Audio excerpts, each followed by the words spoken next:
Welcome again today. I want you just to tell you how much I appreciate you being here, whether you're a poultry person or not. Poultry is my passion, something that I, to my family's consternation, I talk about poultry quite a bit. So anyway, it's great to have people here celebrating the youth and how they've invested. We do have a site that if your child is here, you're not, or they're interested, they are live streaming this right here. You can come up, take a picture right now, and this will be on the YouTube, I believe. So anyway, thank you, and we'll get going here. All right. Well, I'm going to ask you just go ahead and pose your bird, and you just tell me about yourself and your bird, what breed it is, variety, and anything special that you'd like to share.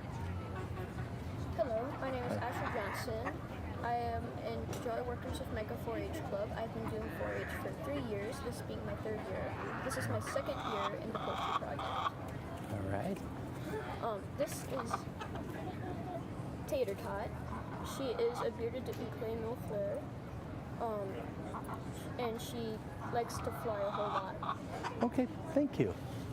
Hello, my name is Fritz Eagle. This is my second year in 4-H chicken and second year in 4-H. And this my chicken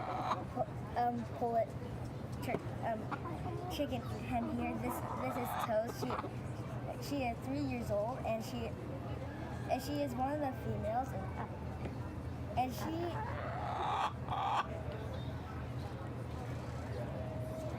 Yeah. Okay, thank you.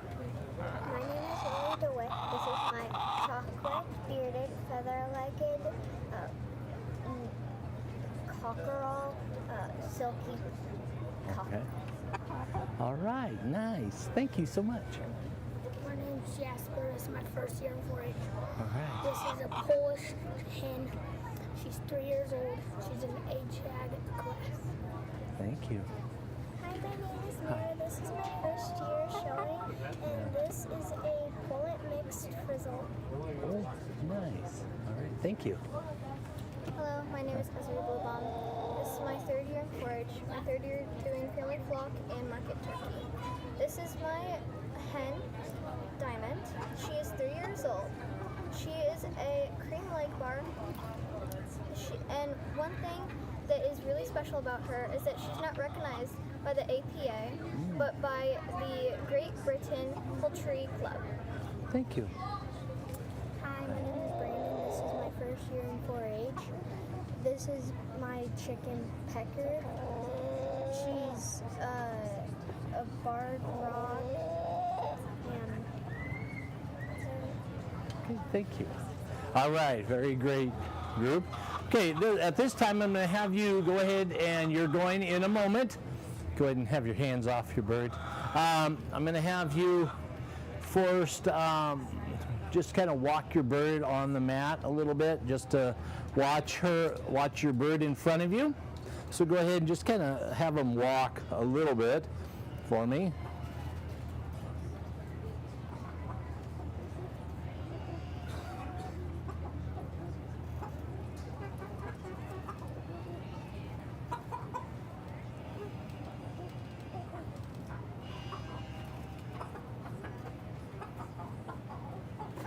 Okay. Alrighty. At this time, I'm going to have you pick up your bird and demonstrate proper holding and carrying position. So go ahead, pick up your bird. How you'd want to hold and carry it.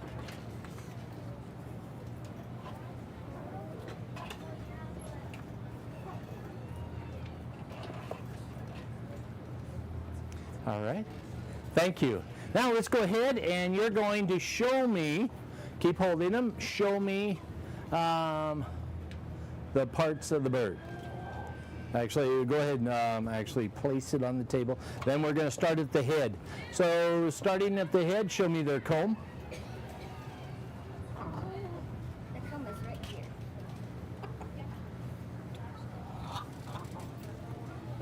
All right. Their eyes.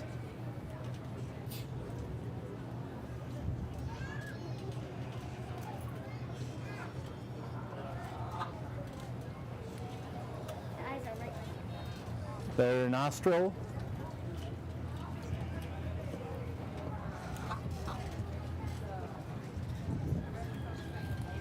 Beak.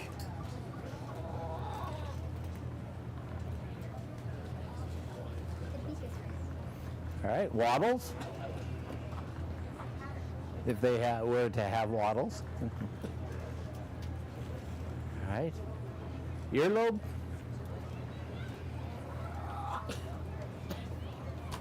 And ear.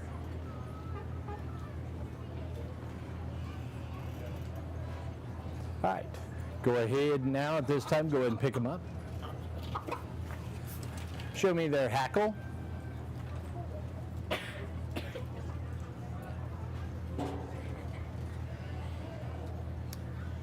All right. Their back width.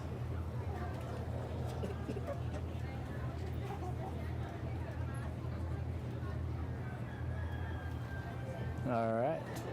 Fallopian gland.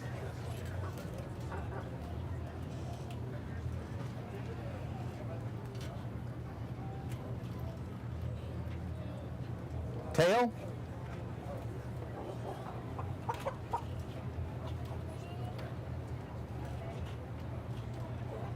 Vent.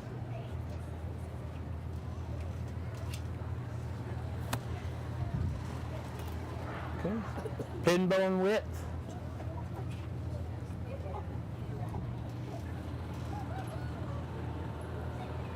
All right. Okay, show me their feet.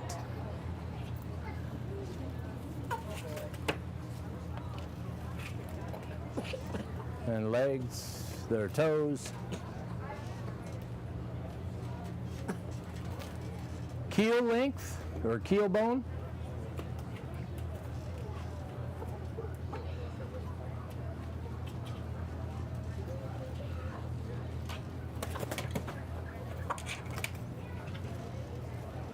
Okay, go ahead and repose your bird.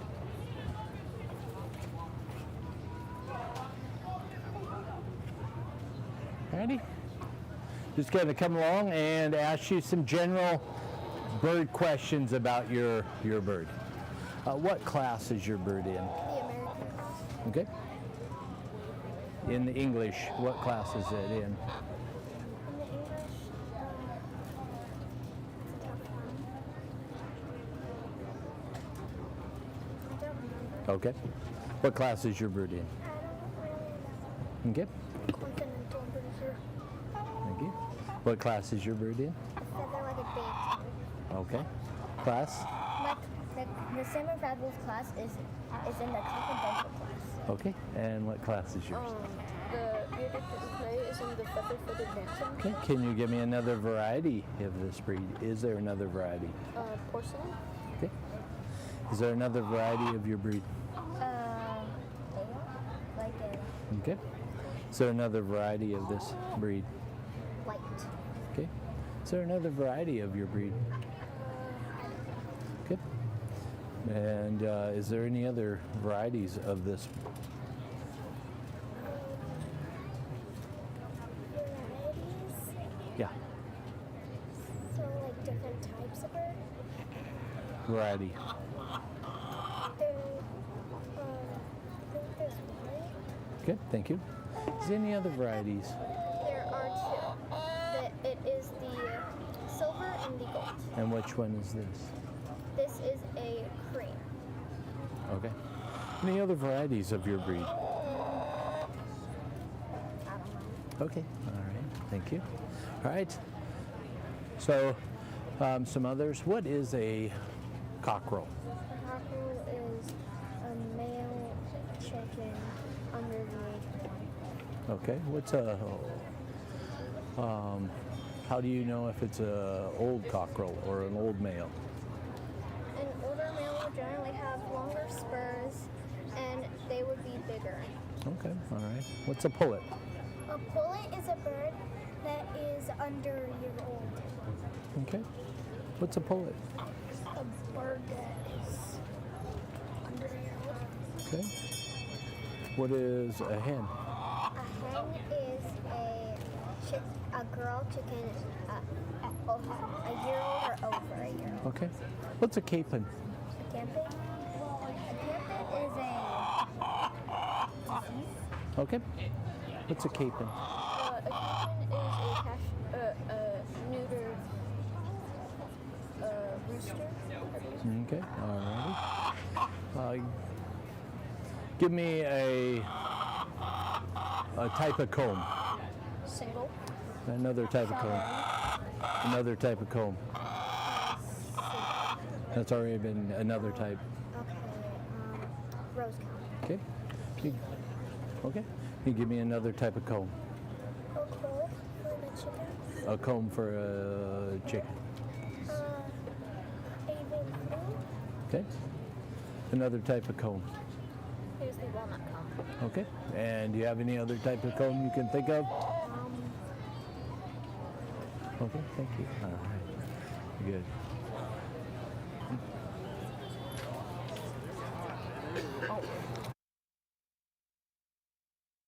Pulling out the big gun questions here. All right. Let's see here. Okay, so, ask you a couple questions about combs and your breed. Let's see. What is the part of the... I'm double check it. Oh yeah, okay. From there, let's take a look now. You've showed me some of the outside parts. Now let's go to the wing. So go ahead and show me your bird's wing.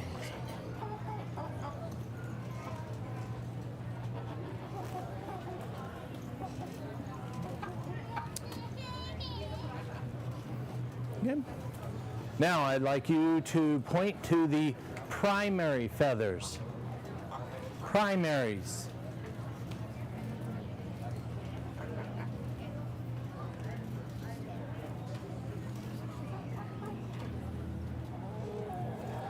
Okay, the axillary feather. Specifically point to it.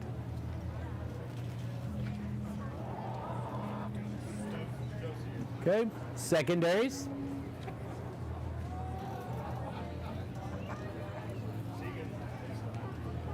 Wing bow.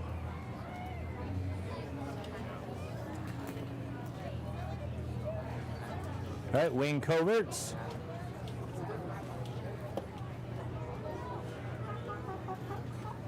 Okay, thank you. All right. If I were to ask you now, if you're looking at a bird and looking for external parasites, show me the locations you would look for external parasites.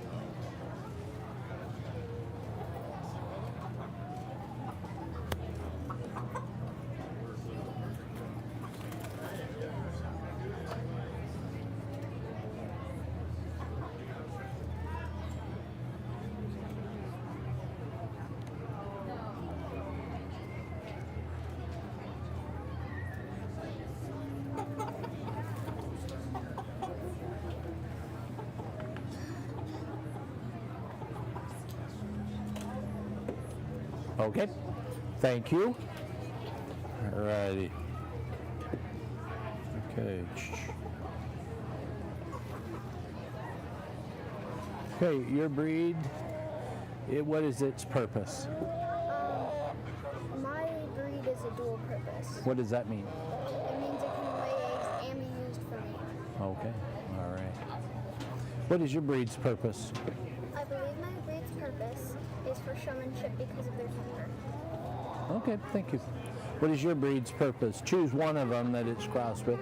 What is its purpose? I feel like its purpose is to be in 4-H because it looks kind of like people that it would win prizes. Okay. What's your breed's purpose? Okay. What is your breed's purpose? It's for, they can be good mothers, but they're also used for laying eggs. Thank you. What is your breed's purpose? So the salmon fables are one of the special ones because in the winter they can basically make more eggs than usually chickens in the winters. Thank you. What is your breed's purpose? So the bearded Uclays are bred for ornamental purposes, or like to be for chicken shows. Okay, all right, very good. Can you get this, our superintendent, or oh, you're ready, if you can come over here. Okay. Just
all right, so in general, this first group, we have two groups at this age. Overall, pretty good basic knowledge of seeking things. Again, encouragement. We'll bring out of this group the top two back and have a little round robin with the age group.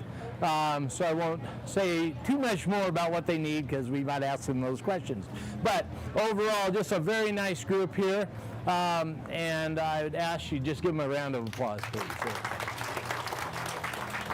All right. Okay. You'll be returning and you'll be returning. Thank you very much. Go ahead and take your bird back. Thank you very much. Yes. Thank you. Thank you. Thank you very much. Go ahead and take your bird. There you go. Thank you. Just keep learning. All right. And I'll see you in a little bit. Thank you. All right. Go ahead and once you got your ribbon, take your bird. Make sure you get some pictures with any family member, but go ahead and take it back to its cage, please. And you too, take back to your cage, but you'll be called back here very shortly. So returning for finals from our first class of juniors, we have Esri and Lily. Yeah, go ahead and go. Yes. Yeah, thank you. Thank you. And Asher. And Mira has good job, guys.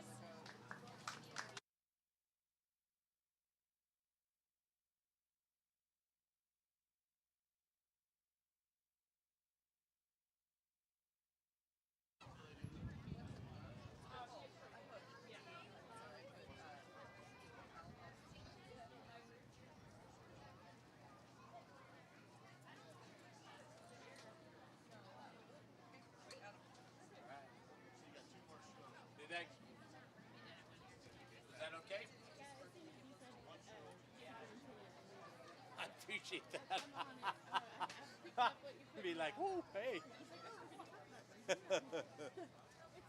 Thank you.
Just one.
Okay, I'll try to, if you were listening or had heard, we will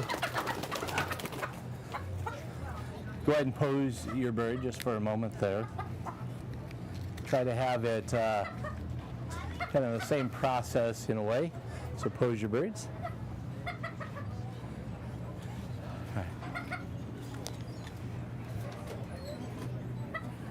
All right, I'd like you to pose it hands off, please.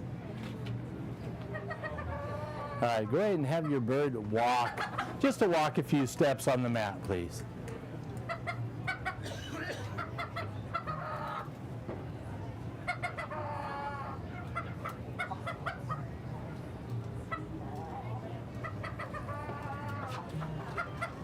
Okay, go ahead and pose your bird.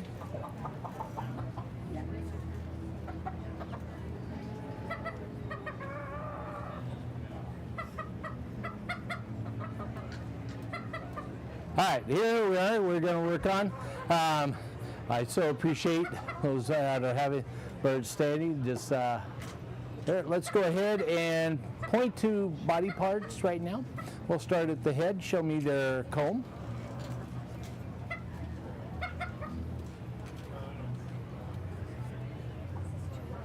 You want to, go ahead and pick it up if you want. Comb.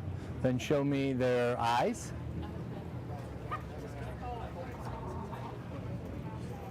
About their ears and earlobes. Make sure you're pointing to those and show them to me. How about their wattles and where wattles would be? Right. Their beak and nostrils. Okay, all right. Go ahead and holding them, show me their hackle.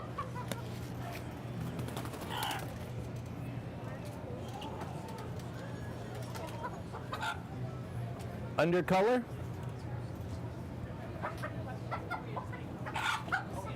Alrighty. Ropian gland.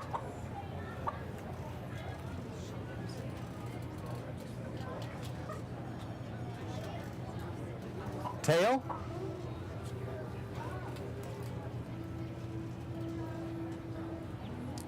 Okay.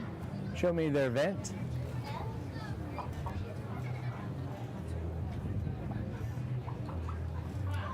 Pin bones width.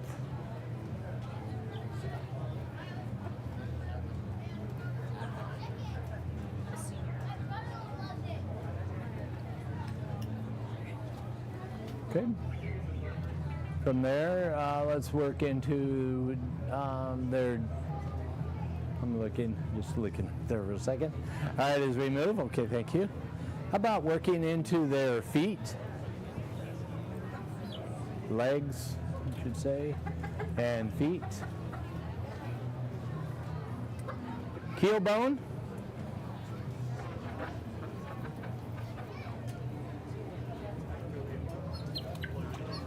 Okay. All righty. Depth of body.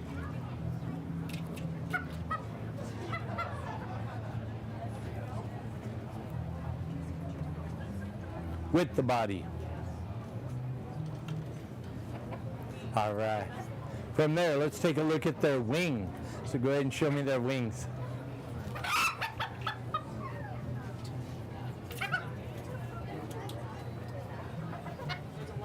All right, from their wings, pointing out, show me their primaries.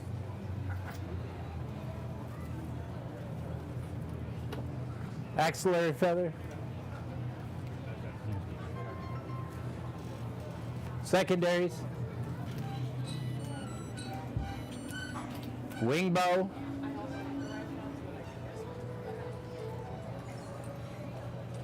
And their coverts. Wing coverts. All right. I don't know, did going back, their undercolor. Show me their undercolor. I just want to double check here.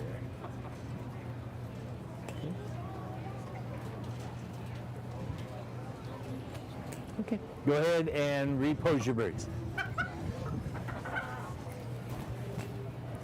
Okay, this time I'm going to just come by. We've done the birds, giving them a little break for a moment. You tell me your name and, you know, anything, your breed, your bird's age, and then also anything extra you might want to share. Hi, my name is Blake. This is my first year in 4-H, my first year in poultry. I'm 9 years old. This is my bird. My laying hen. Her name is Sonic. She lays light blue eggs. She's an Easter-egger, which is a mix of an Americana and Americana. Sonic mostly resembles an Americana. Very good, thank you. Hi, my name is Leah. Hi, Lily. I'm 8 years old, and this is my first year in 4-H, and this is my chicken Coco, and she's a chocolate bearded silky bantam. Thank you. Oh, And she is 1 year old. thank you. Hi, my name is Jenna. I am 11 years old, and this is my I am Samani Follett, and she is 4 months old. Thank you. My name is Ryder. I am 8 years old, and my breed of chicken is a silver Duclay. Thank you. Hi, my name is Jalen. I am 10 years old, and my breed of chicken is a Easter-egger Americana. Thank you. This is I am Avery. This is Pancake. She's a Americana, and she is 2 years old, and we think she is blind in one eye. Okay, thank you. Hi, my name is Clayton. Hi, Clayton. This is my black Oster. She is about 2 years old, and I have had her since she was about a little baby chick since she hatched in the egg. All right, thank you. All right, excellent. Okay, so again, you've told me about your bird. I'll just come by, ask you what class your bird would be in. If it's a crossbreed, choose one of the breeds and tell me what class it is. I believe she's a mix cross. Yeah, so choose one of those breeds and tell me what class she'd be in. Easter-egger. Okay, all right, thank you. Okay, My bird is not in a class, but she originates from Indonesia, island of Java. thank you. Yes, what class would your bird be in? I don't know. Okay, thank you. I don't know. Okay, thank you. I do not know. Okay. But if I do find out, I will try to get a hold of you, maybe? Thank you. Oh, wait. I forgot the question. What class is your bird in? English. Okay, can you name another breed in the English class? There was a copper, the black copper, black copper. I'll try to get back to you on that. Okay, thank you. Can you name a breed in a class and tell me the class they're in?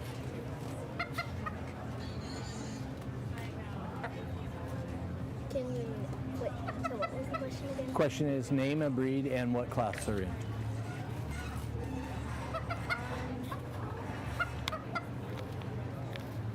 I will try to get back to you. Please do. Can you name a breed and tell me what class they're in?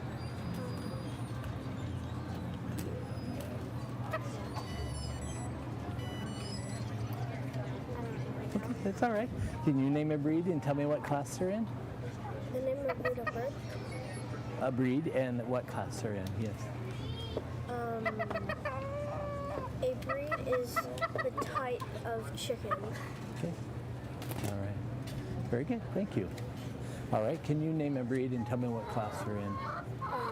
Cochin Asiatic. Okay.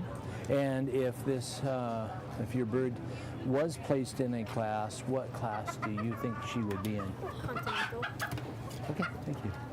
Okay, can you name another breed in your birds class? Okay, that's all right. Thank you. All right, can you name another breed in the class that your bird would be in? Maybe a week number Connor. Okay, thank you. There we go. All righty. Okay. Now. All right, just some quick questions. Show me, again, where would you look for external parasites on your bird?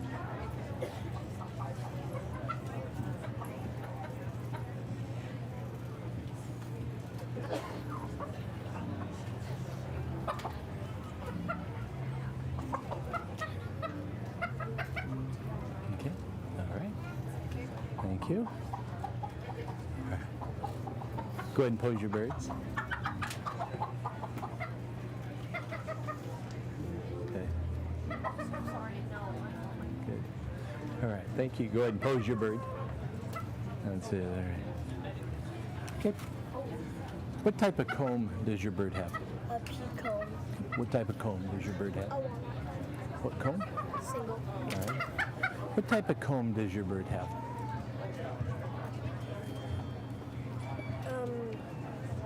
I don't. Okay.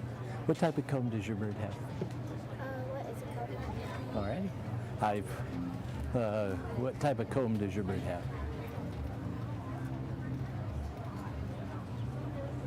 I know some, like the names of combs, but I'm not sure what this Okay. Hey, comb is. I appreciate that honesty. Yes. Name a. Pretty sure my comb is a single comb. Okay. Can you tell me another type of comb? Got me on that one. Okay. I'll try to get back. Thank you. Can you give me a type of comb or another comb? Have you thought about it? I think there's a strawberry comb. Okay. Thank you. Can you tell me another type of comb? I don't know. Can you tell me a type of comb? A fish comb? Thank you. You give me another type of comb. Strawberry comb? Another one. Chin comb? Thank you. You name another type of comb. Pea comb? Okay. Can you name another type of comb, if there is any? A rose comb? Okay, thank you. Yes, all right. Okay. All right. Let's see. Okay. What variety is your bird?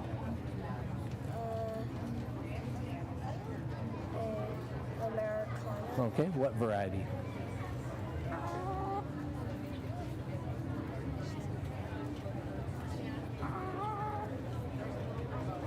Okay, that's all right. Thank you. What variety is yours? Black. Okay. What variety is yours? Silver. Okay. What variety is your bird? Okay. What variety is yours? Will you say that again? What variety is your breed?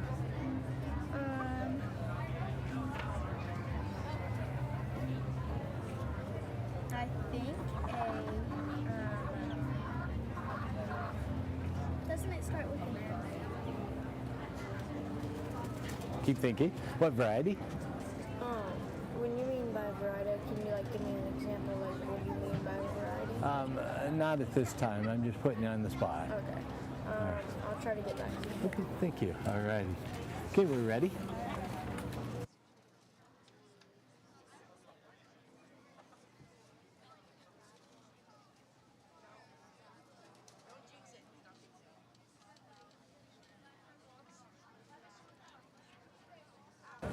Okay.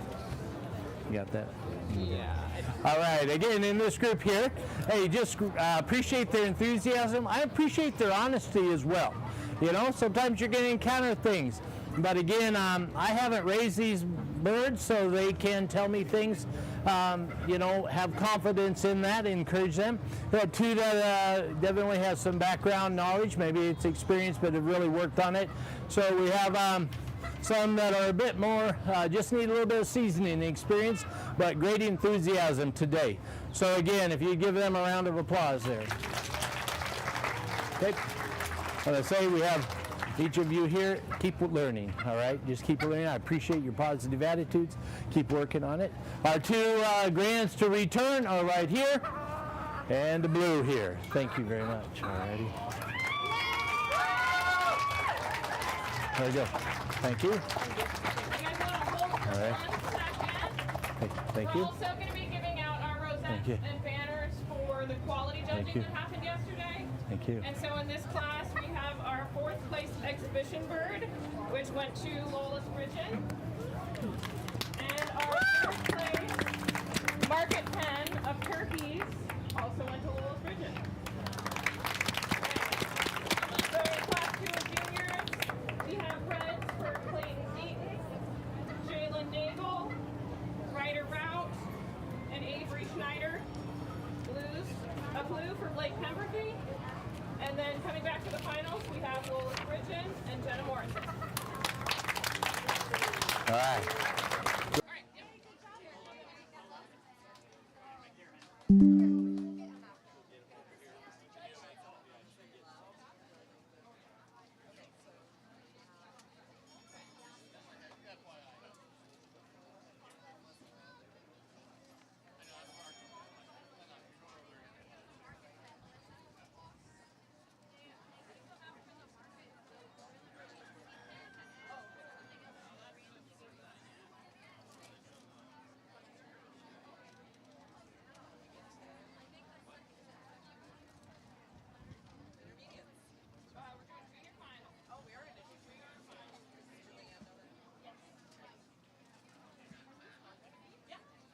Yeah, they're for her quality release.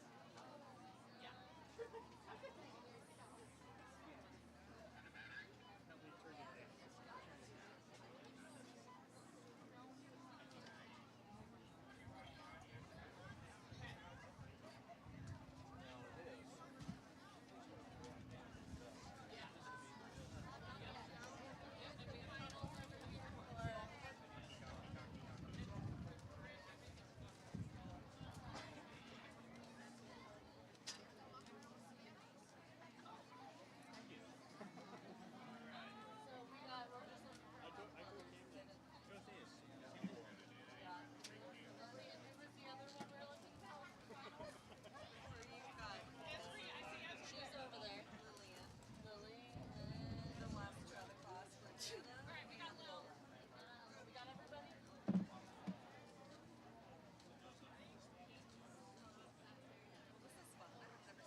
Somewhere in between there and the farm park.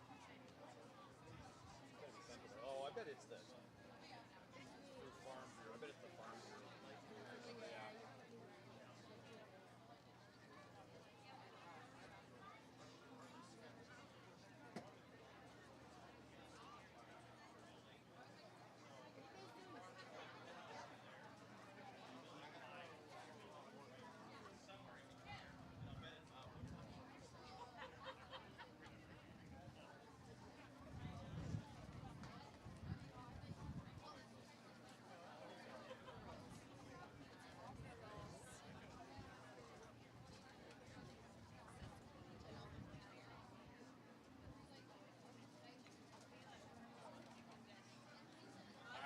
Thank you. Go ahead and pose them.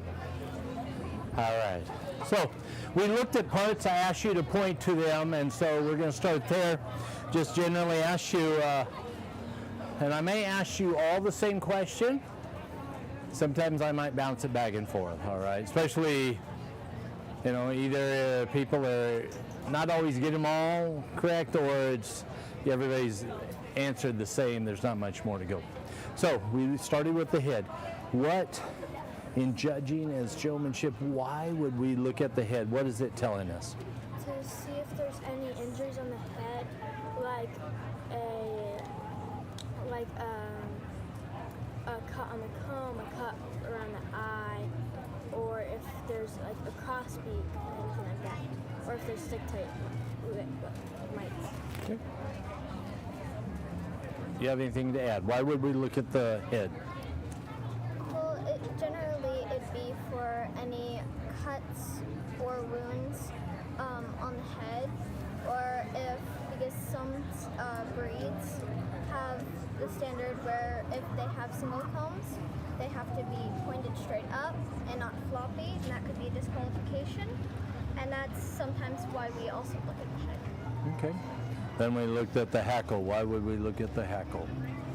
When looking at the hackle, it would just generally tell us like how it's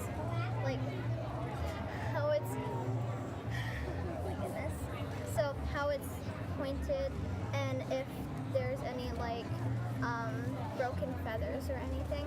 Okay, thank you. So I'll just keep adding. Do you have anything to add about why we look at the head or the hackle? I know one about the head. Okay. If there's mites, or if it has any diseases on the head, or the hackle, to see if there's any long feathers. It could be a boy, and there could be mites in the feathers. Okay. Why do we look at the length of back? Or Length feel the length of back and feel the back that way? to see how wide the bird is, and probably to measure how big it is, and that's all. Okay, thank you. Just continuing down. You can add, if anything, about the head, the hackle. But why do we look at the length of back? To see how wide it is. Okay. How about the European gland? Why would we pay attention to that? Okay, thank you, thank you. Coming back, why would we look at the European gland? To see if the bird is producing oils and is being able to oil the feathers to keep them clean. Okay, why do we look at their tail? To see if they have any problems with the tail, like split tail or crooked tail. Okay. Do you have anything to add about looking at the tail? Looking at the tail, generally, it'd be if it's like a split tail or a broken tail, that's not good. And also in the roosters, if they have no tail feathers or sickle feathers, then that can generally be a disqualification. Okay, why do we look at their vent? Looking at their vent, it determine mostly about how healthy they are. If it's like red and irritated, then there's something wrong. Okay, thank you. Do you have anything to add about looking at the vent? The vent, if there is mites around it, they could be drinking from it, and they could be laying eggs, and they could have mites. Okay. How about the pins? Why do we look at pin width? To see if is that on the butt, next to the vent. Is that where? At this point, I can't give you that answer or clue. Then I'm not sure. Okay, thank you. Why would we look at pins and pin width?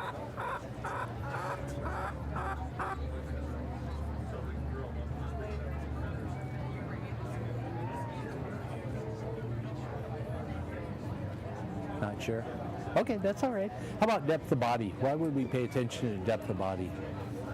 To see if that's how long it's supposed to be. Okay. Make sure it's like straight. Okay, thank you. Why would we look at keel length? We would see if the keel is straight, because if the keel is crooked, it's a defect or a disqualification. And if the keel is too short, then the bird has a defect with its growth. Okay, all right. Looking at their feet, why do we pay attention to a bird's feet?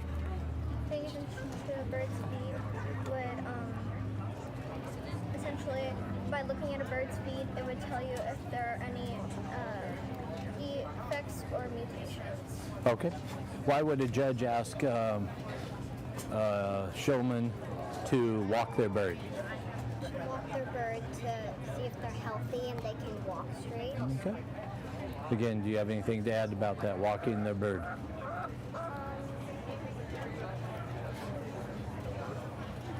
To see if they can walk straight. Okay, all right, thank you. All righty. Okay, that last one, or not last one, but just, what does NPIP stand for?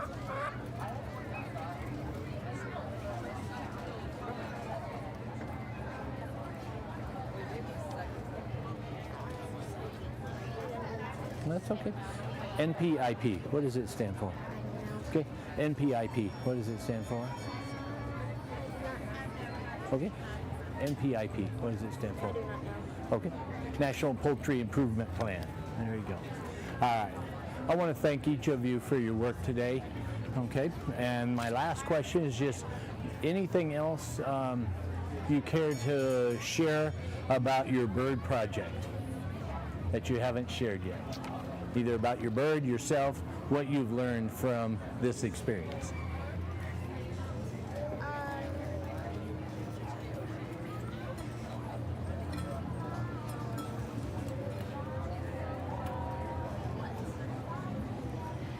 And I should tell you, there's no wrong or right. Just come up with something to share if you can. You want me to give you some more time? Okay. Anything else to add? I've learned that there's more to doing than just like feeding and watering the chicken. You have to check for mites. They can get diseases, and so that's what I've learned. Thank you very much. Yeah. I've learned through my years of raising poultry and along my poultry journey was how to take care of my birds properly, and how to show them and handle them correctly. Excellent. Thank you. This year I learned that there was a lot more facts about poultry and why they were in different classes when you were judging them at a fair or at a Okay. poultry competition. All right. Thank you. Anything? I learned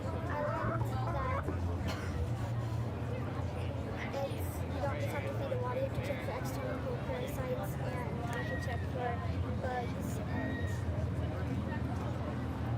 eggs and stuff. Nice. All right. Thank you, all four of you. I appreciate greatly. Great representatives of your group. All right.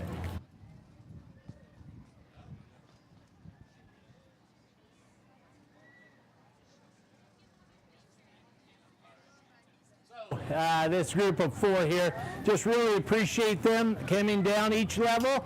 You know, they started increasing the type of questions, really looking for them to start demonstrating, you know, as they move on, their abilities to evaluate the bird that they have and others in terms of some criteria by the American Poultry Association and the American Bantam Association. But today, our group here, all four excellent representatives, but our fourth best person is here. They're actually lined up. Third here, second here, and our champion of the junior class right here.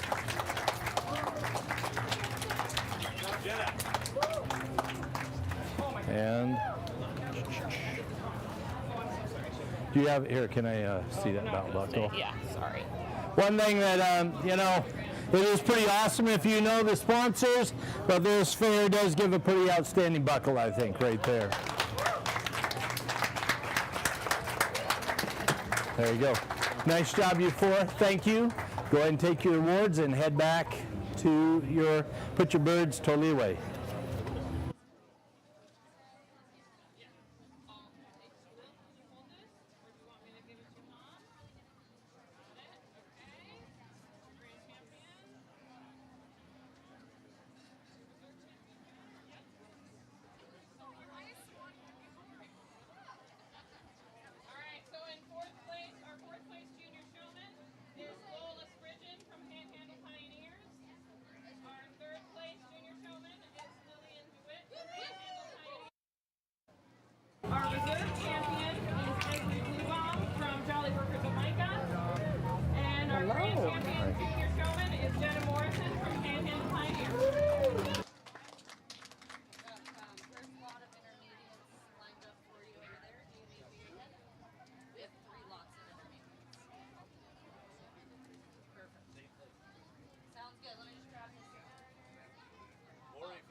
Hey, welcome. Thank you very much. Go ahead and pose your birds. Okay, this time I'm just going to come by while your bird is posed. And this is your time to be on stage. I'd just like you to introduce yourself. Tell me about your bird, you know, breed, variety, gender, and anything else you care to share. All right? Hi, my name is Martha Collins, and this is my bird Willow. She's an Americana. All right. She's a girl. Thank you.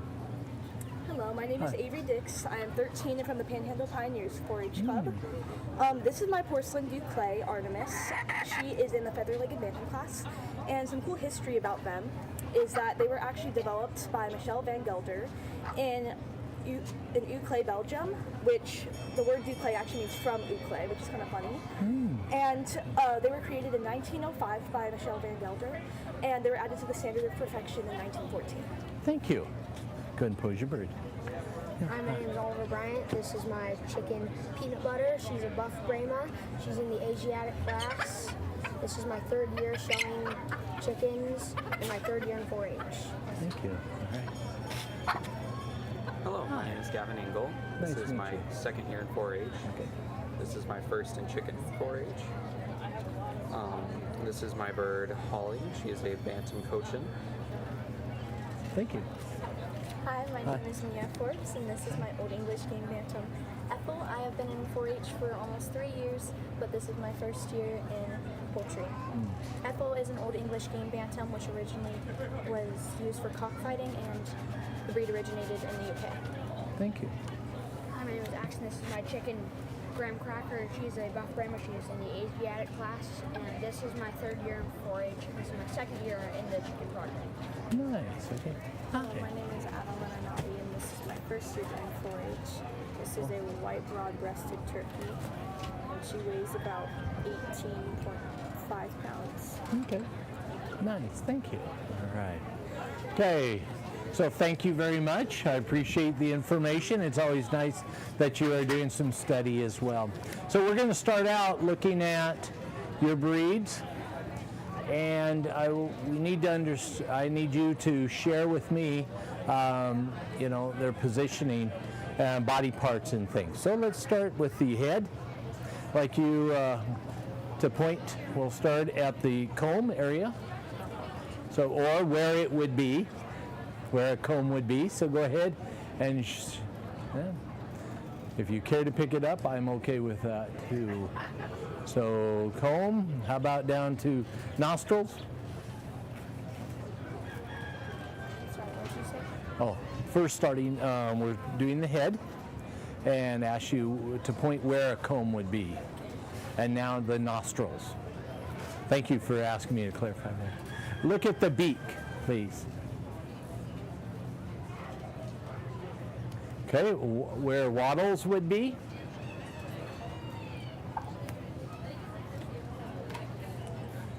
Okay.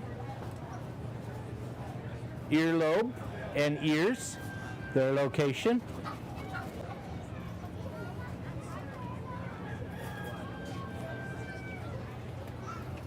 Width of back.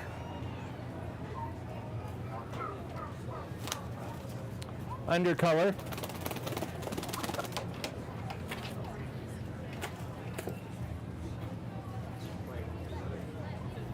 European gland.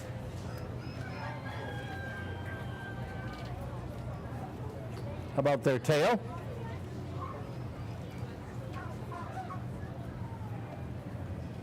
Vent. Width of pin bones.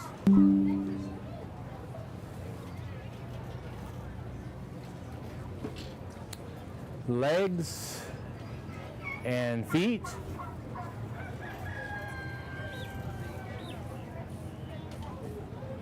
All right. Keel length.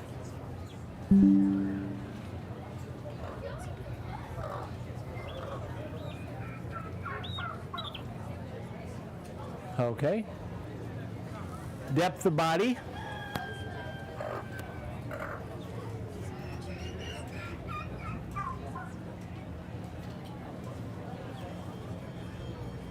Okay.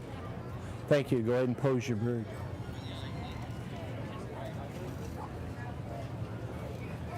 Okay, I'll come by and you tell me again the variety and class your bird is in. So two things, what variety it is and what class it is. So I have a white broad-breasted bird. I have no idea what class. Okay, all right, thank you. I have a buff Brahma and it is in the Asiatic class. Okay. The English game bantam, and it's a black and the game bantam class. Thank you. This is my black Cochin, and she is a bantam. Thank you. This is a buff Brahma and she's in the Asiatic class. Okay. My bird's variety is porcelain, and she is in the feather-legged bantam class, which includes breeds such as the Duclay, the Booted, and the D'Andre. Thank you. My bird is a Americana, and she is in the East Rayer class. Thank you. Okay, I'm going to ask you to give me another breed of in your class of birds. I know you answered, but you can tell me again. Yes, what another breed? I don't know. Okay. There's Booted and D'Andres in my feather-legged bantam class. Okay. A Cochin. All right.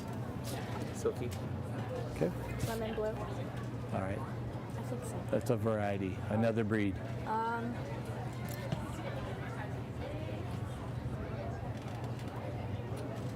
I'll give you time to think about it. Cochin Okay. is a white Holland turkey of variety. Or breed. Thank you.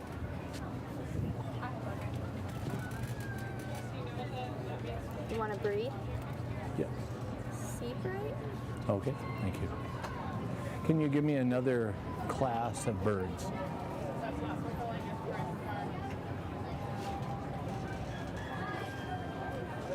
Bantams? Thank you. Another class of birds. Continental. Thank you. Another class of birds. Okay, thank you. Another class of birds. Commercial. What? Continental. Thank you. Another class of birds. All other standard breeds. Thank you. There's a continental class. How about another one? The English class. Thank you. Another class of birds.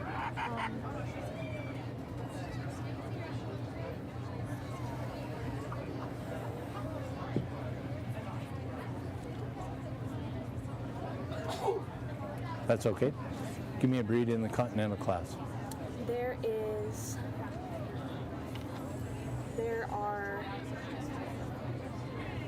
I'm not positive. Okay, thank you. You said give me a class in the continental. A breed. Thank you.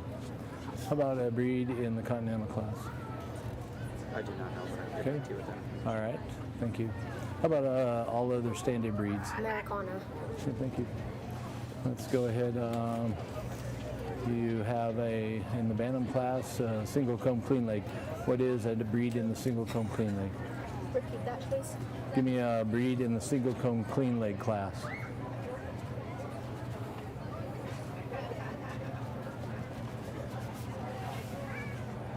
Any breed? Sea bright? Thank you. Okay. You.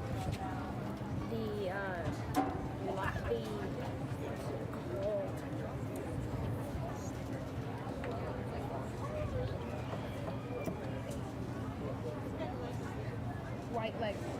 Okay, thank you.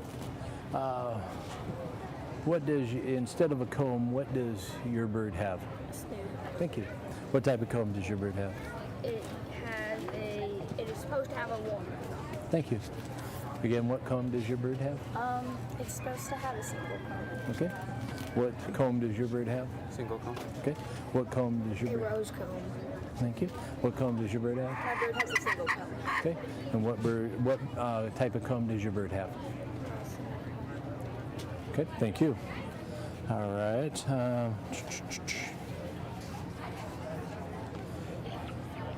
What is production poultry? Okay. What is production poultry? Production poultry are poultry that are used for production, such as eggs and meats. So you technically have chickens used for both eggs and meat, but then breeds such as the white leghorn are used for just egg production, and breeds such as the Cornish cross are used for meat. Okay. Do you have anything to add about production poultry? No. Okay.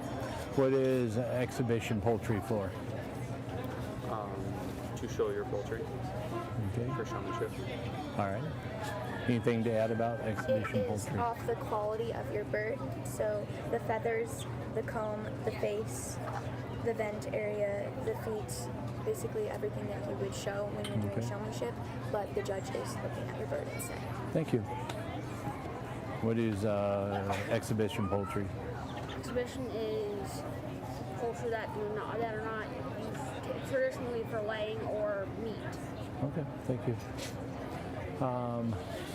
Coming down to you, what is exhibition poultry or poultry production? You can choose either one. Exhibition is mostly for show, not for meat or for laying. Okay. What is your breed? Your bird produced for? Meat and laying. Okay. Is yours exhibition or production? Production. Okay. Is your exhibition or production? It can be both, but mostly for exhibition. Okay. Your bird here, is it exhibition or production? It can be used for either, but most commonly exhibition. Okay. Is your breed exhibition or production? Production. Okay. Is your breed exhibition or production? My breed is an exhibition. Okay. Is your breed exhibition or production? Expedition. Okay. Alrighty. Okay. Okay. Right. How can you, I'm going to ask all of you this, how can you tell if a bird is in production or not? Okay, you pick on the end all the time. We'll start here in the middle. How can you tell if a bird's in production or not? What are some keys? I do not know. Okay, I have thank to you. get that information. Thank you. Would the width of the abdomen be one? Thank you. The vent will be soft and moist in laying hens. Their feathers will not be as shiny and they will be a little bit scraggly. And also you can tell by breeching, which happens on the lungs of the feet, the face, the comb, not the comb, excuse me, the beak, and some areas of the skin. Thank you. The vents will be moist and their feathers will look very nice, but they can also be ruffled. Thank you. Bleaching is where they take all the color from their feathers, comb, and their legs and all that and put it into their egg production. Thank you. I'm sorry, I don't know. Okay, thank you. How can you tell if a bird's in production? By breaching. Okay. Thank you. Oh, you want to add to that? And by the feet. Okay, thank you. All right. Okay.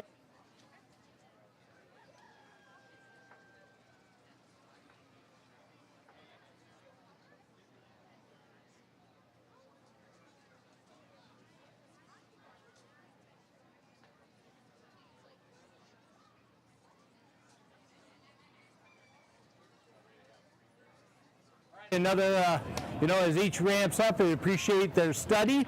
It is, this is kind of like a black hole in my, I estimate. You can learn so much, all right, about birds and things. So in this group here, we have a couple that just entry in starting. Appreciate their enthusiasm. They have pretty good knowledge of their own bird, which is great, but you need to expand out a little bit more, and then at least in this venue for myself. And then we had the rest, really moving on. But we have two here that in particular will be coming back to a round robin. We got a large group, 3 groups here. So we'll have, go ahead and put them out. There you go.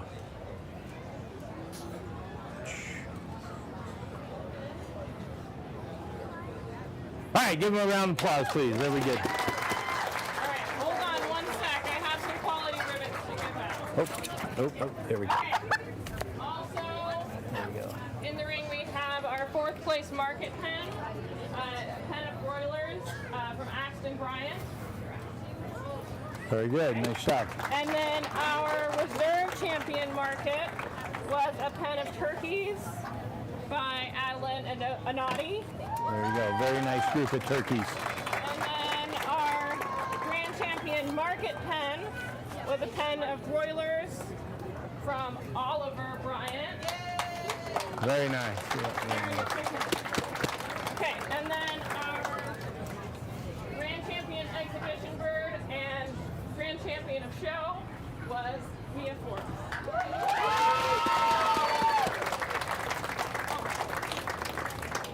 This too. All right. All right. Okay. That's it. Okay, thank you. Go ahead and take your birds back. There you go. With for Showmanship, we have Adeline Anati and Madeline Valance. Nice group of turkeys. Oliver Bryant, Axton Bryant, and Gavin Engel.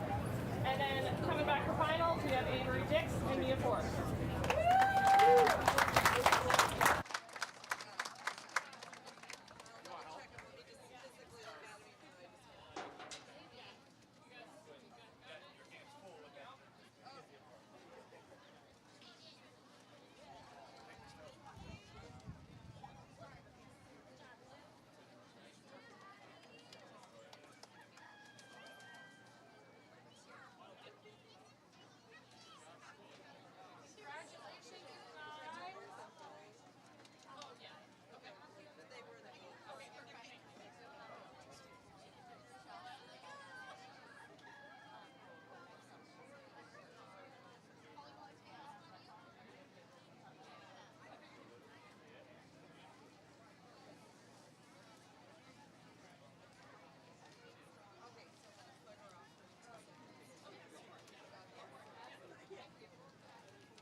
All right, group, welcome.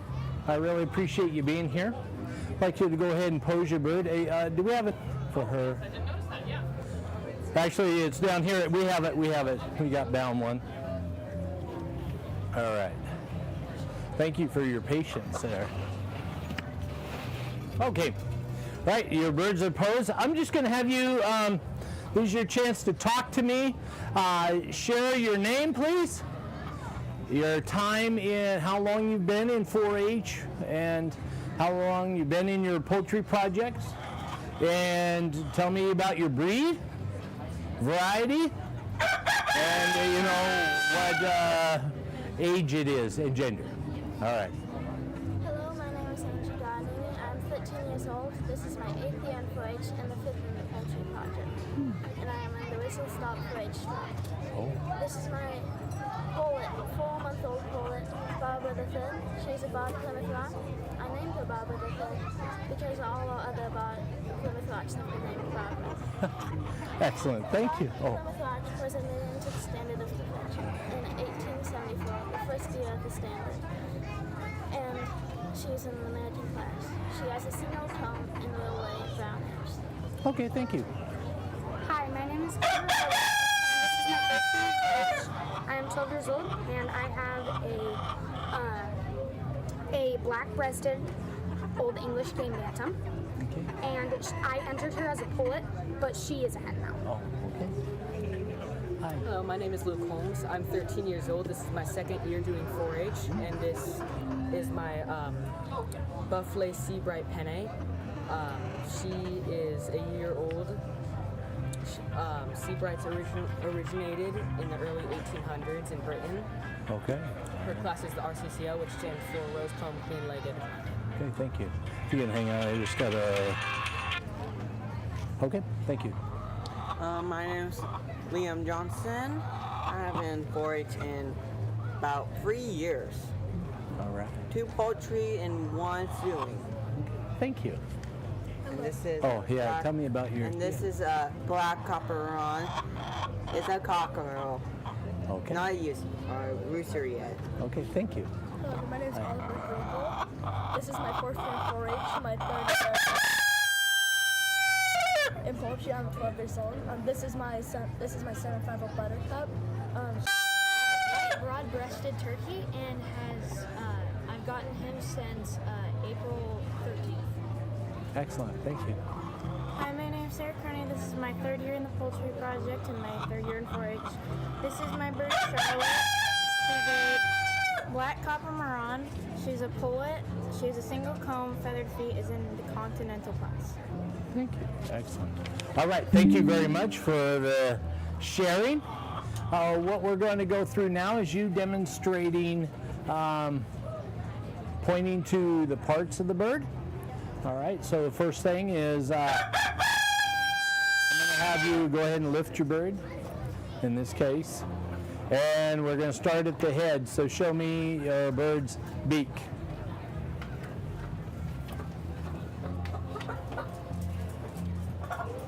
All right. Moving up to the comb, and if your bird doesn't have a comb, where a comb would be located. All right. Show me their eyes.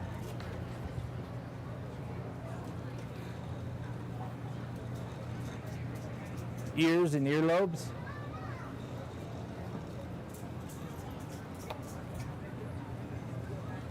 Down to their wattles. Okay. Beak you have, and nostrils. And now, how would you show their width of skull?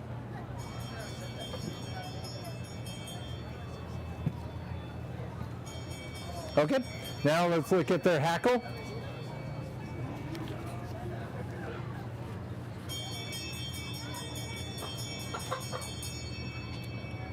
Back width.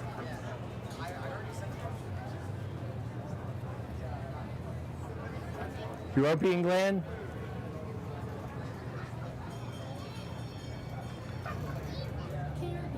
European gland. Undercolor.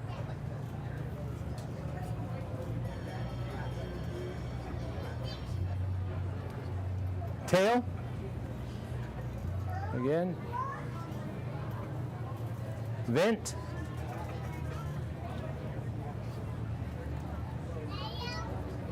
Pin width.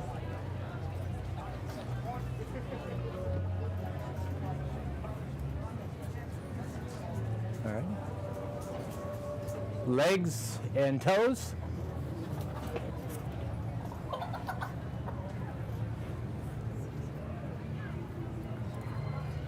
Keel length.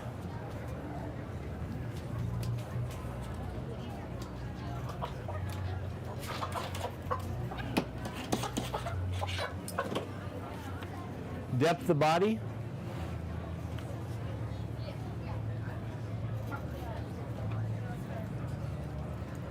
Okay, let's take a look. I appreciate that. Let's look. Show me their wings.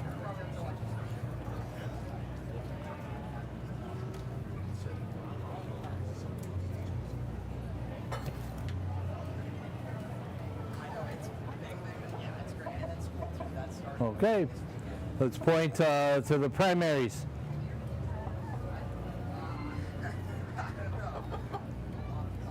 Axillary feather.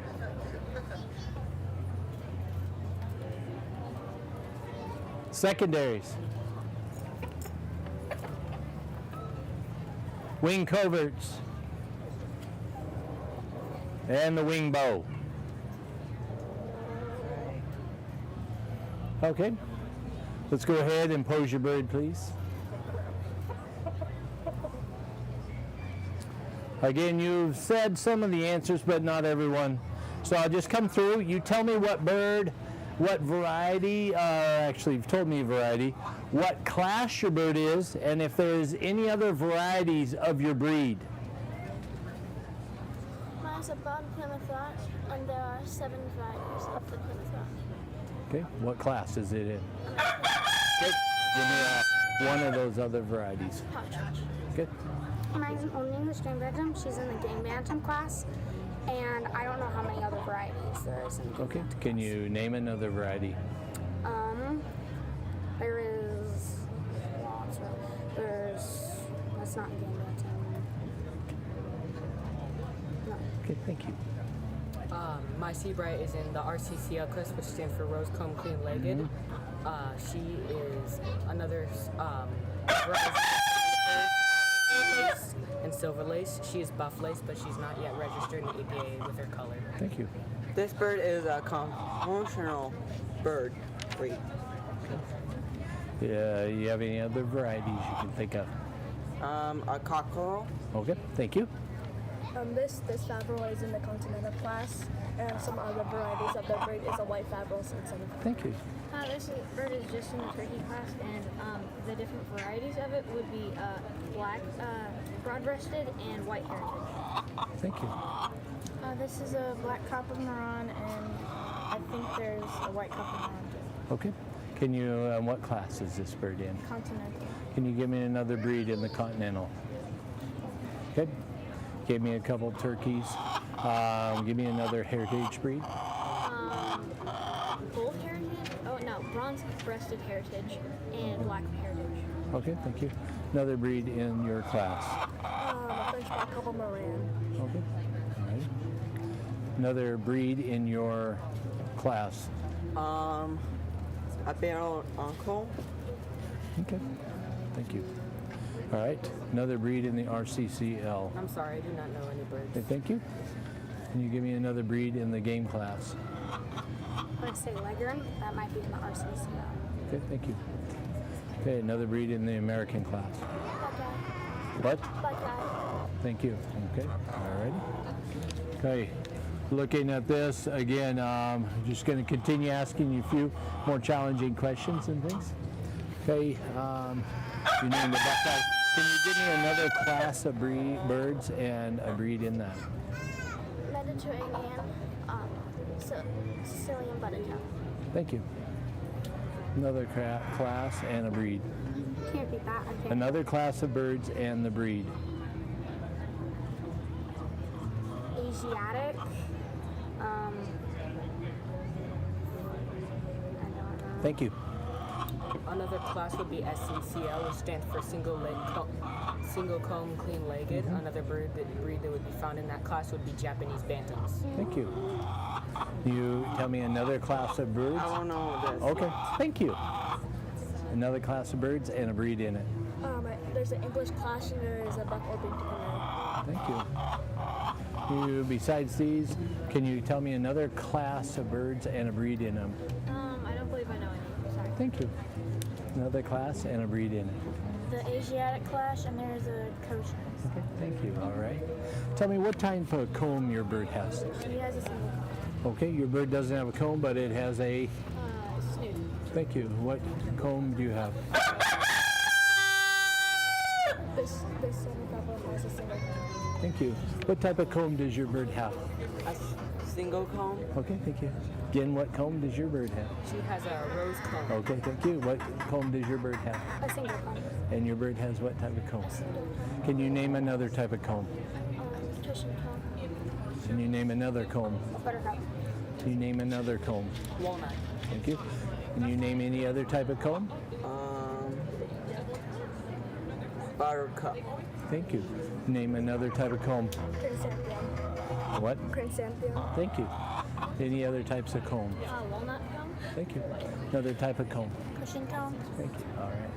Very good. All right. Okay. All right.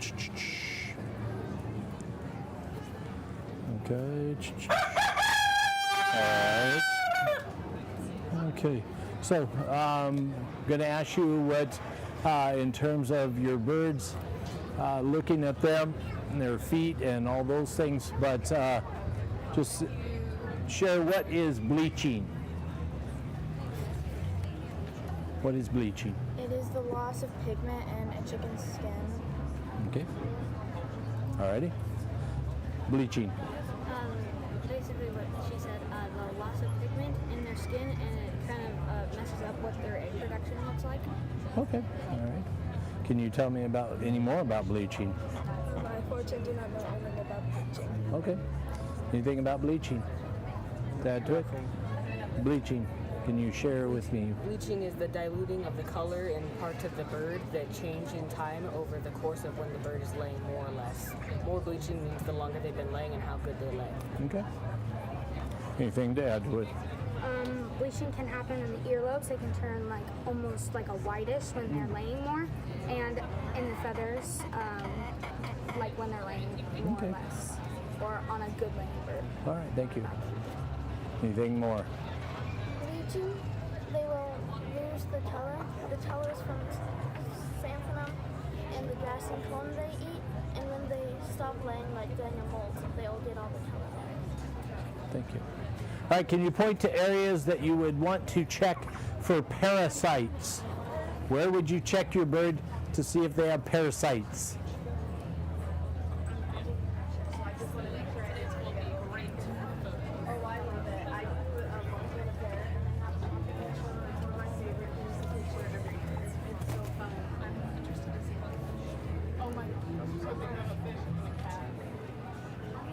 Okay, go ahead and pose your birds. All right.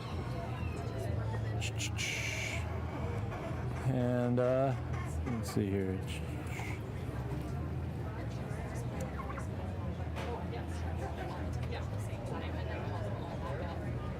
Going to come through, just tell me kind of anything else you care to share about your poultry project that you found interesting, challenging, or frustrating. I have raised other birds, but I feel like this bird's the most challenging out of all. How come? How come? I don't know. I just feel like she's a bit more stubborn than the other birds. Okay, thank you. This turkey was quite a challenge only because it was a challenge because if it's underweight and it wouldn't gain as much weight. But what I learned fascinating was molasses and mealworms are a great substitute for protein gain. Thank you. So it helped get at least closer. Yeah, excellent. So this year has been challenging for poultry because this is my bird, my primary, had lice on it, so I'd be sent home. So this is actually a bird chicken, so I had to work with it. Yeah. It got nice and I worked with it for a lot. Something that fascinated me is that learning how quick a chicken can be trained if you're done properly. Nice. Like working with my bird. He Excellent. is a sweet bird. Very good. Thank you. I had some challenges in raising this bird. For one, she wasn't tame when I first got her, but over time I managed to work with her a lot and she got more tame. She also is extremely mean to the rest of my flock, so I have to keep her contained as much as possible. All But right. because of that, her tail got messed up. Oh, But I'm okay. satisfied with my results. Nice. Thank you. I came in 4-H knowing absolutely nothing, and I've been trying to figure out different breeds, different varieties, because there's a lot, and I've just been doing a lot of research and doing that, but I've really been struggling figuring out different breeds. I appreciate that, but nice job. Thank you. Some struggles I've had are trying to learn the diseases and how to treat them. And also we had a sick chick and I had to help care for it. Thank you. All right. I appreciate it very much. All righty.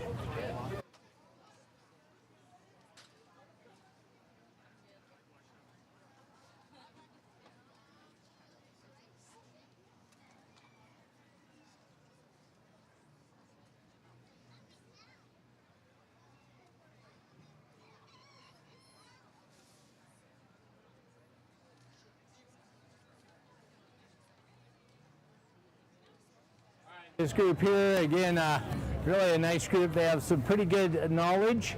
At the beginning, just a couple of them a little bit more eloquent, a little bit more confident and fluid in their answering. But overall, just a nice group. And so we have blues across the board today on this group here.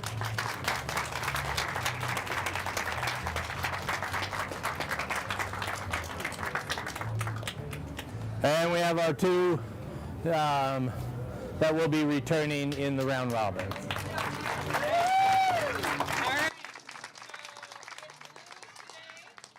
our second class of intermediates, we have Oliver Griebel, Miles Haas, Kimber Harwood, Liam Johnson, and Sarah Kearney.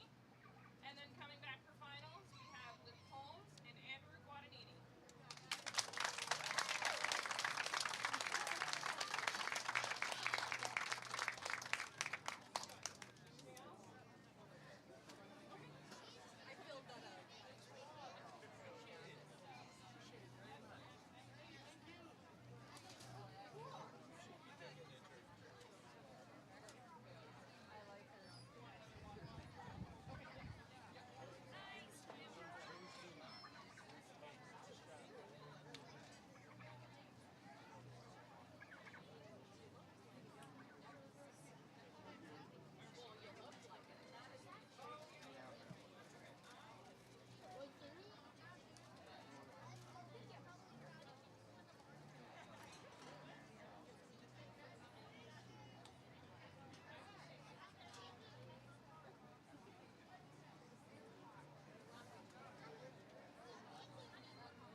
don't know.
Thank you. Yeah.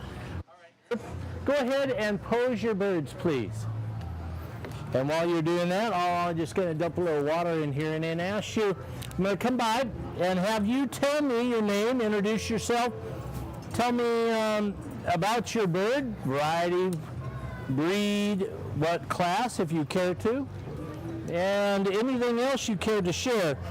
And just know some of the answers that you give, I may ask questions along those same lines again. So just letting you know about that. All right. All right. Hi. Hello. My name's Elizabeth Vance. This is my chicken Spice. She is an Americana quail variety or black-breasted red. Okay. We haven't figured out her exact variety because we have no idea what her original story was, but for their bluish-green eggs that they lay, they are one of the few breeds that can, as well as the Americana. Okay. Thank you. Hello, my name is Joshua Rich. This is my third year in the 4-H program and my third year in the poultry program. This is Goldie. She is a Buff Orpington. She is in the English class. She's a pullet because she's under a year old, and yeah, and she has a single point. Thank you. Hi, my name's Cole McAndrew. This is my 5th year in 4-H, and this is my Black American Game Bantam cock. Thank you. Hi, my name is Lily. This is my first year in poultry. This is a red star. She is not classified into the AP because she is not classified. She is 1-year-old, and she lays light brown eggs. Okay, thank you. Hi, I'm Isabel Thompson. This is my sister's chicken, Meadow. She's a Belgian bearded Duclay, and her color is alpha. Thank you.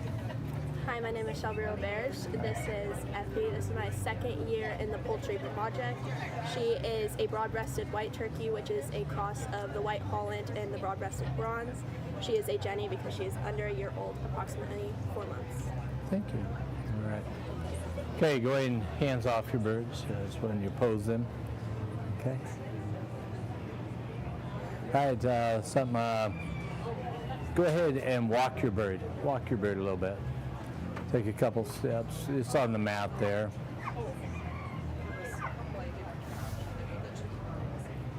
Okay, I'm going to have you, we're going to look at parts of the bird. Going to have you pick your bird up. Turkey, we're not going to, but the rest pick them up, and we'll start looking at, and you showing me their head, starting with their beak.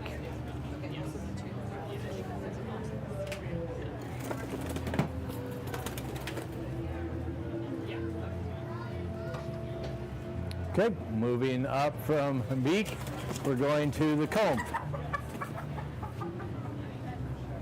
And where it would be on your bird if you didn't have one.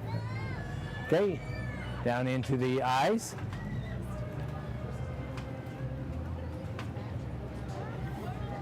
Ears and earlobes.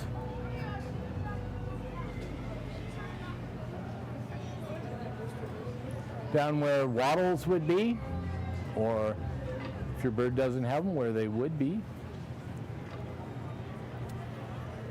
Okay. All right.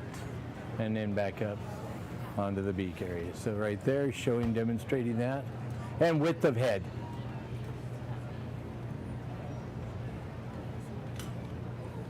Or width of skull, basically. Okay, let's take a look now at the hackle. Show the bird's hackle.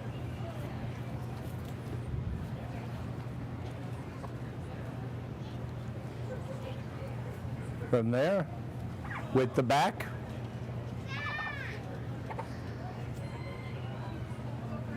Undercolor.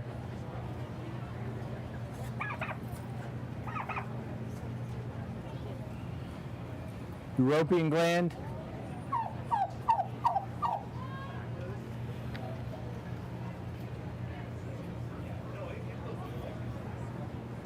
Tail.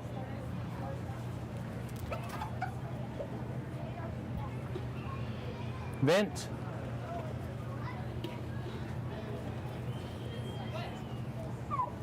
Pin bone width, or yeah, pin's width.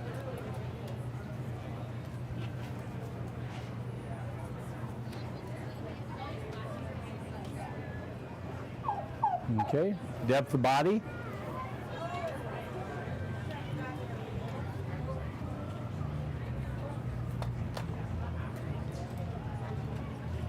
Keel length.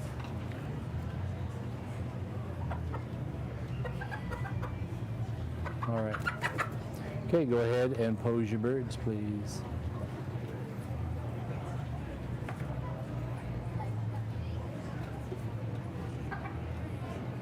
Okay, we'll now go ahead and just discuss why we look at those parts. So, why in the world do we look at the head? To check it for outside external parasites and to make sure they're not sick, like foggy eyes or no bruising of the head. Why do we care about skull width? Because that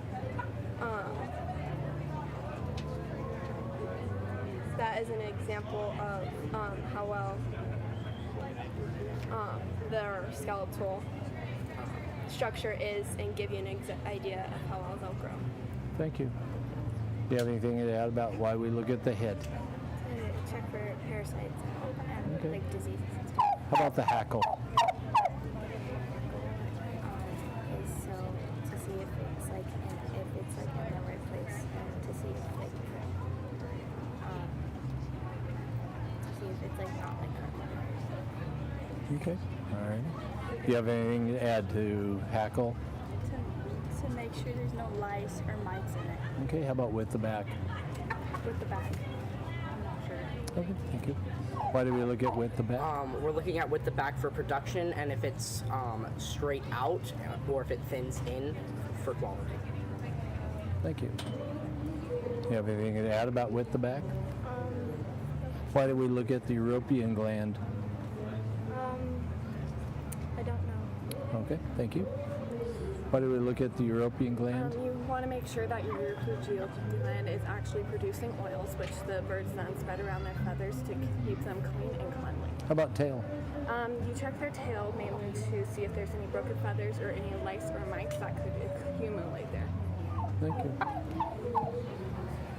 Okay, coming back through, why do we look at the pin bones? Is that... Oh, because to see if an egg will be able to get through. Okay. Do you have anything to add about why we study the pin bones? You're looking for the egg to get through, and you're also checking for how wide that keel is going to be throughout the pin. On the pin bones? No, sorry. Thank you. Why do we look at depth of body? I'm not sure about that, but I'll come back. Please do. Why do we look at depth of body? I'm not sure about that, but I can come back to that. Thank you. Why do we look at depth of body? We want to check to see how much meat they'll produce because they are market birds for market poultry. Okay. That's why you'd look at the depth of the body to see Okay. the production. All right. Why do we look at keel length? To see if an egg can pass through and to see if it's not crooked or like broken or for like any disqualification. Do you have anything to add about why we look at keel length? Okay, alrighty. Why do we look at toes and feet? You're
bow.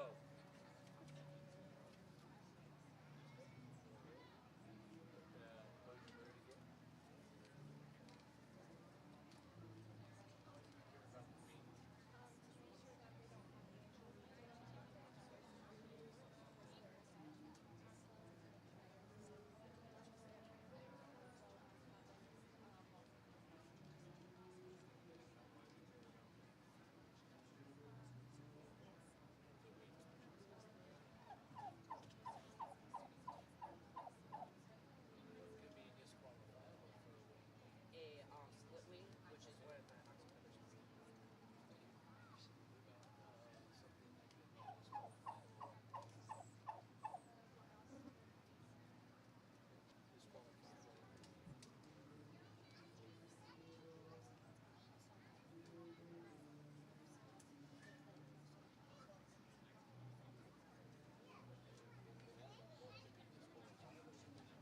Pin feathers and then broken bones and parasites. Alright, so show me what I've asked today. Where would you check for parasites, external parasites in your bird? Go ahead and show me.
Good group here. You know, as we go, knowledge as they keep adding to it. But we, out of this group, we have 3 coming back today. We have blues all the way across the board. One thing I haven't said, I want to really congratulate, you know, when you choose a project, you know, each of the projects all have their more challenges. But I'm telling you, you know, you don't, waterfowl isn't allowed here. They're a challenge. But the big turkeys, I mean, if you've had to handle any of them, I mean, it's pretty challenging and stout. So I just take my hat off, if I had one, to people that choose a turkey project. And so that's something to be recognized. But again, thank you. It was a great group right here. All right. All right, go ahead and take your birds. Even those returning, I'll give you about 2 minutes or so kind of relax, and then we'll bring you back out for a final. So go ahead. Thank you, group. Oh. The exhibition birds. Kids have the opportunity to enter multiple birds in the show to get judged. And Coleman Andrew had reserve champion third and fourth exhibition and overall bird.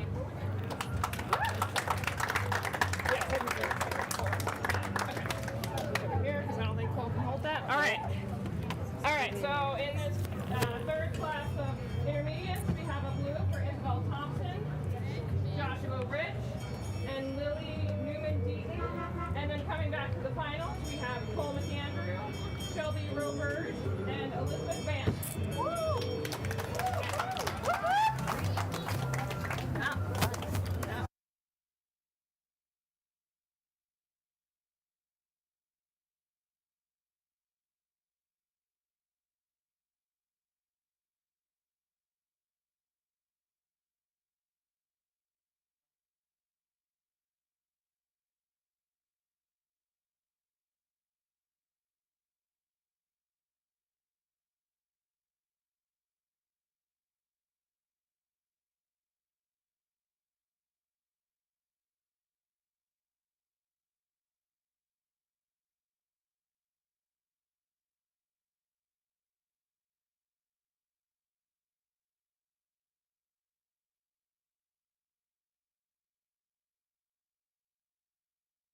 Okay, my first question for you today is, what's more important, culling or selection? I think the selection is more important because depending on which type of bird you choose to cull, it could definitely affect the quality of the meat and the amount of meat that you're getting. I agree with that. I need you to elaborate. Culling isn't that when you butcher the bird? That's correct. Again, most important, your desire, culling or selection, you explain your reasoning. You would choose selection just because culling one of your best birds would not be a good option if they produce more eggs or more meat. If they produce more meat, then you would want to butcher them to collect the meat. Thank you. I am not quite sure, but I will get back to you on that. I appreciate that. I think selection is the most important because your birds are very particular in what they need, and specifically what birds you pick are going to be the most important. Thank you. I think selection is more important because if, let's say, this bird has white on his feet and another bird doesn't, I can pick that bird, but if another bird needs a broader chest or a smaller chest, I could also pick that. Thank you. I think selection would be better. You want me to explain? Absolutely. For selection, you might want one bird for something, but another bird for something else. It just depends what you want from. Thank you. I'd say selection because that will yield your final result, and then the bird you pick, especially for a market project, it will greatly depend on how the culling process goes with what bird you select in your selection. Thank you. All right. Again, thank you. In this, I'd like to hear your breeding, or not breeding, your poultry system that you use to get your bird looking to this level. Okay, from the very beginning all the way up through. Picked on you for starting down here. From the very beginning, I'd select multiple birds if its end result is for a terminal project because a lot of stuff varies between weight and size, how they grow. You can't necessarily determine that when they're just hatched. And then from there, you want to feed according to like game bird for birds that you end goal is processing. I feed Farina game bird. It has about a 30% protein, and so we feed the higher proteins as they go along, especially for those meat birds. The higher proteins will help develop the meat and muscling that is in the terminal project. And then after all your pullets are raised and grown and it's ready to take them to fair or sale, you want to pick the two that are most alike in weight, also that vary within the weight range that organization has on standards. Thank you. Thank you. To get to this point, I first started with 2 chicks, and I tried to practice with them as much as possible, and also study a lot. Once I saw which one acted better with me, I chose that one, and then kept practicing with it, and studied hard. Okay, thank you. So when I go through my breeding program, I select certain birds that I want to breed with certain birds from chicks, so they'll have more, they'll have better characteristics from chicks, from like black beaks to wrong colored legs. So out of those, I'll get rid of those chicks specifically. I will then I will take those birds throughout. I'll be feeding them Purina Chick Starter, non-medicated. As they grow, I'll raise their heat lamp up by 10 degrees until they reach every week until they reach to the temperature outside. I then will eventually start feeding them 20% Kalmbach feed, which we add breeder supplement, fish meal, and other grains into, such as corn, and we feed that to keep their feathers nice. We'll also put tallow on top of their food, to keep their feathers oily and clean. And then we will go through the breeding program and we'll breed more birds together based off of different things that we want.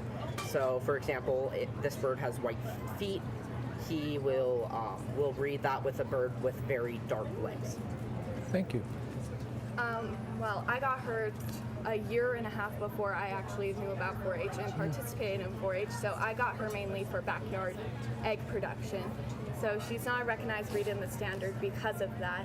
But when I did, I grew her in my grandma's old trailer. We started at 99 degrees temperature, dropping by 5 degrees per week until reaching about, it was like summertime, so we got to like 70, 80-ish. And then we started feeding her organic grains as well as the rest of our birds. And then we did hydro hen for our water supplements because it's really hot up here, especially during the summer. And then for getting ready for shows, we usually we bathe a week before and then 5 days before, and then we pristine her up the day before fair. Thank you. So I did not get to raise her, but I did get her from a very well-accomplished breeder. Okay. And when I got her, I immediately started breeding her. And when I started breeding her, sometimes I noticed that when I hatched out her chicks that they did not survive in nest because they were too weak. But my journey was giving her a lamp so that she could lay in the winter because I got her in the winter time.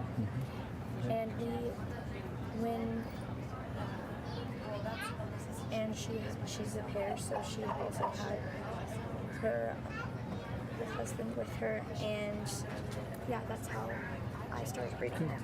Thank you. So I also didn't get this bird from hatching. I got her off of one of my mom's friends, but immediately I made sure to do biosecurity to make sure she didn't get anything from the rest of the flock or the flock didn't get anything from her. I made sure to check her for parasites and use elective PSP to kill any possible parasites. I've been feeding her Eden Feeds grain, 16% layer feed, and been trying to keep her healthy and warm and cool throughout the days because it's been heating up really fast. I also been using a special kind of vitamins in the water. I don't remember what they're called, but they've been keeping them nice and healthy, and I've been trying to protect her feathers from getting too crooked in her cage. Thank you. So my chick, I also did not raise from hatching because my original showbird actually ended up dying a couple months before the fair. And so a lot of people were really awesome and they offered to let me borrow some for showing, but in the end I decided to get some from a friend of ours. So she had too many and she was willing to give us a clay pair. And so what I did is I first checked them for lice and mites and any things that could lead to like health issues later in life. And then we quarantined them from the rest of the flock by setting them up in their own separate area. So right now they have their own coop, their own food, their own water, and they're probably around 60 feet away from the rest of the other chickens. And about 5 days before fair, I'll wash them. And then during exhibition and showmanship, right before that, I'll just give them like a once over with a cloth. I'll wipe any poop from their feathers, and then I'll also just make sure that their coats are nice and oiled so that way they look a lot nicer. Okay, thank you. All right, you've shared some things like how you got to this point. You know, in this time, day and age, we need to be practicing. A couple of you alluded to biosecurity. So I'd like to hear from you, what is your biosecurity process in your home? You know, in general, and also when you return, like now you're going to be returning with your birds back from fair. For biosecurity, when you first get your bird, you can quarantine them to make sure that you just want to keep an eye on your own flock that you had previously, and if there's anything like any unexplained deaths in the flock or diseases that you know are going around, you want to definitely keep your new birds away from that and all your birds, other birds that don't have diseases. And then you also want to keep their pen clean, along with routinely checking your bird for parasites and making sure they always have fresh, clean water available. and then also be feeding high quality feed, and then just spraying and sanitizing areas and surfaces. And especially when you go to a show, you want to wash all equipment used. Since this is a terminal project, I won't be returning with my bird home, but I want to make sure that my containers are clean for animals at my house for flock. Okay. Thank you. For biosecurity for our chickens, on new chicks, we will separate them and make sure no pests get to the chicks. We also will keep other pests away from our older chickens, like sparrows that decay lice and mites. And we will try to regularly dust them with diatomaceous earth. And when they return, we will dust our chickens at fair, and then quarantine them from other chickens for 21 days. And we will check on our old chickens first, and then our quarantine chickens, so we cannot take diseases from our quarantine chickens to our old home flock. Thank you. When I'm doing biosecurity, I'll keep my birds that I brought to show away from the rest of the flock for 2 to 3 weeks. I'll also spray them for lice and mites, and I will make sure I don't bring any diseases or other particles from this bird to the other. I will always make sure I'm using different gear when I'm going out to my other animals. Thank you.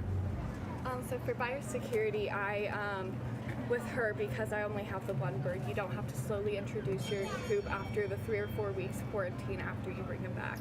But once I bring her back to my house, I wash her, clean her, check for any parasites, any diseases that might have occurred during the fair, and then I keep her away from the birds for 3 to 4 weeks, and then I slowly, well, I don't have to with her, but I introduce her back into the flock, and I make sure I clean everything I use here, any clothes, anything.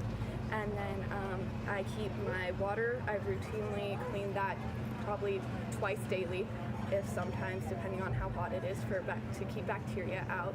And I clean their coop every other week. Thank you. I personally have other chickens, so I keep them away in separate cages. So when I get them back from fair, I make sure to quarantine them separate from everything else, and make sure before I do that to deep clean their cage just in case while I was gone anything that might have gotten in there, check them for parasites, and if they have parasites, spray them down. And when I get them and put them into their cage, I want to make sure that there's nothing to ruffle their feathers or anything. Thank you. So I have another flock, but in this bird specifically, I'm not going to ever be introducing her to the rest of the flock. She and my other bird I brought to the fair will remain outside the flock, but I still want to be careful in maintaining biosecurity by not using the same buckets to hold water or food, feeding trays. I also want to wash my hands when I want to handle 2 different groups of birds, and make sure I'm wearing different pairs of boots. Thank you. Whenever I bring my birds home from fair, I like to just give them a once-over for any mites or any diseases. Just give them a general health check and check for things like coccidiosis and parasites. And then after I bring them back into their isolated area away from the rest of the flock, usually I'll fill up their dust bathing area with ash and diatomaceous earth just in case there's any external parasites. And I will also clean out their coop and disinfect everything about every month. Okay, thank you. All right. Appreciate your guys' attention to safety. That's really important. All right. Just some general poultry things. Why is calcium important in a poultry's diet? Calcium's important in a chicken's diet because it helps strengthen eggshells, and it also improves the feather quality of the bird. Should you ever be careful giving them calcium? You shouldn't give them too much calcium, and also some kinds of calcium can be harmful, so oyster shells are always the best way to go for me at least. Thank you. All right. What's some differences between a male and female plumage in poultry, chickens specifically? On male chickens, you will find more pointed saddle and hackle feathers. On hens, they will be more rounded. On a rooster's tail, they will usually curl outward as sickles. They will go up and then down again. Females' tails, they usually keep them down and have not rounded feathers. Or yes, they have rounded feathers, but they don't bend in a circle over their tail and then down again. In the males, is that always true? In certain breeds, they when a male is hen feathered, that means that their feathers are, their hackles and saddles are rounded, meaning that they look more like hen's feathers. Thank you. Okay. All right. In general, what's some body things, we mentioned feathers, that are different between a male and a female? Well, a male will have more upright feathers going down, while a female has more upright feathers, but they're more smooth. And in my breed, a male will have a dubbed comb. Okay. That's all I can find. Thank you. Thank you. Okay. What are some nutrients that birds need? Some nutrients that birds need are calcium, vitamin C, phosphorescence, and vitamin D in the diet. Okay. Thank you.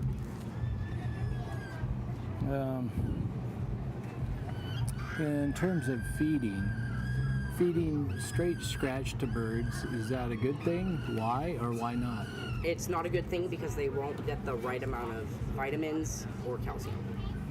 Okay, thank you.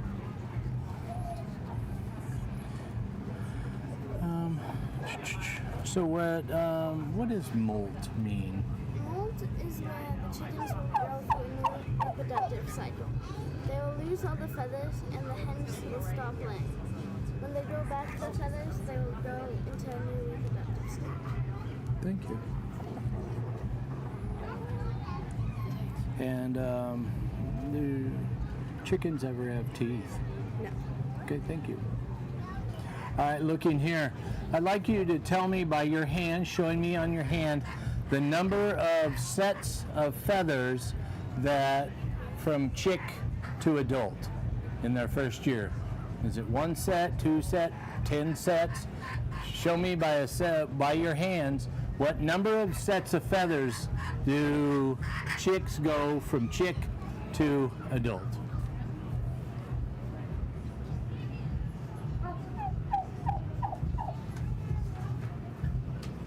Thank you.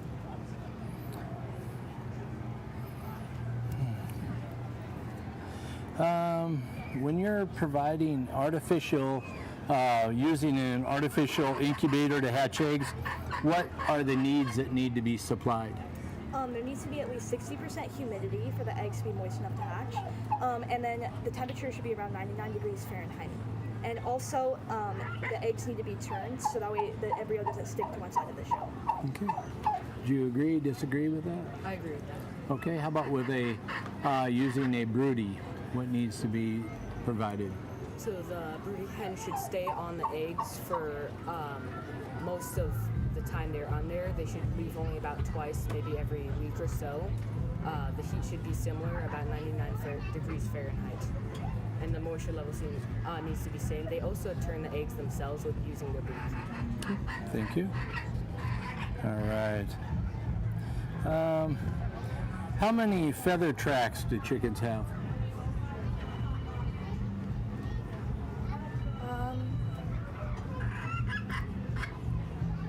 4. Thank you. How many feather tracks? 12 to 15. Thank you. Feather tracks. I'm gonna say 10. Thank you. Okay. Again, where are the covert feathers?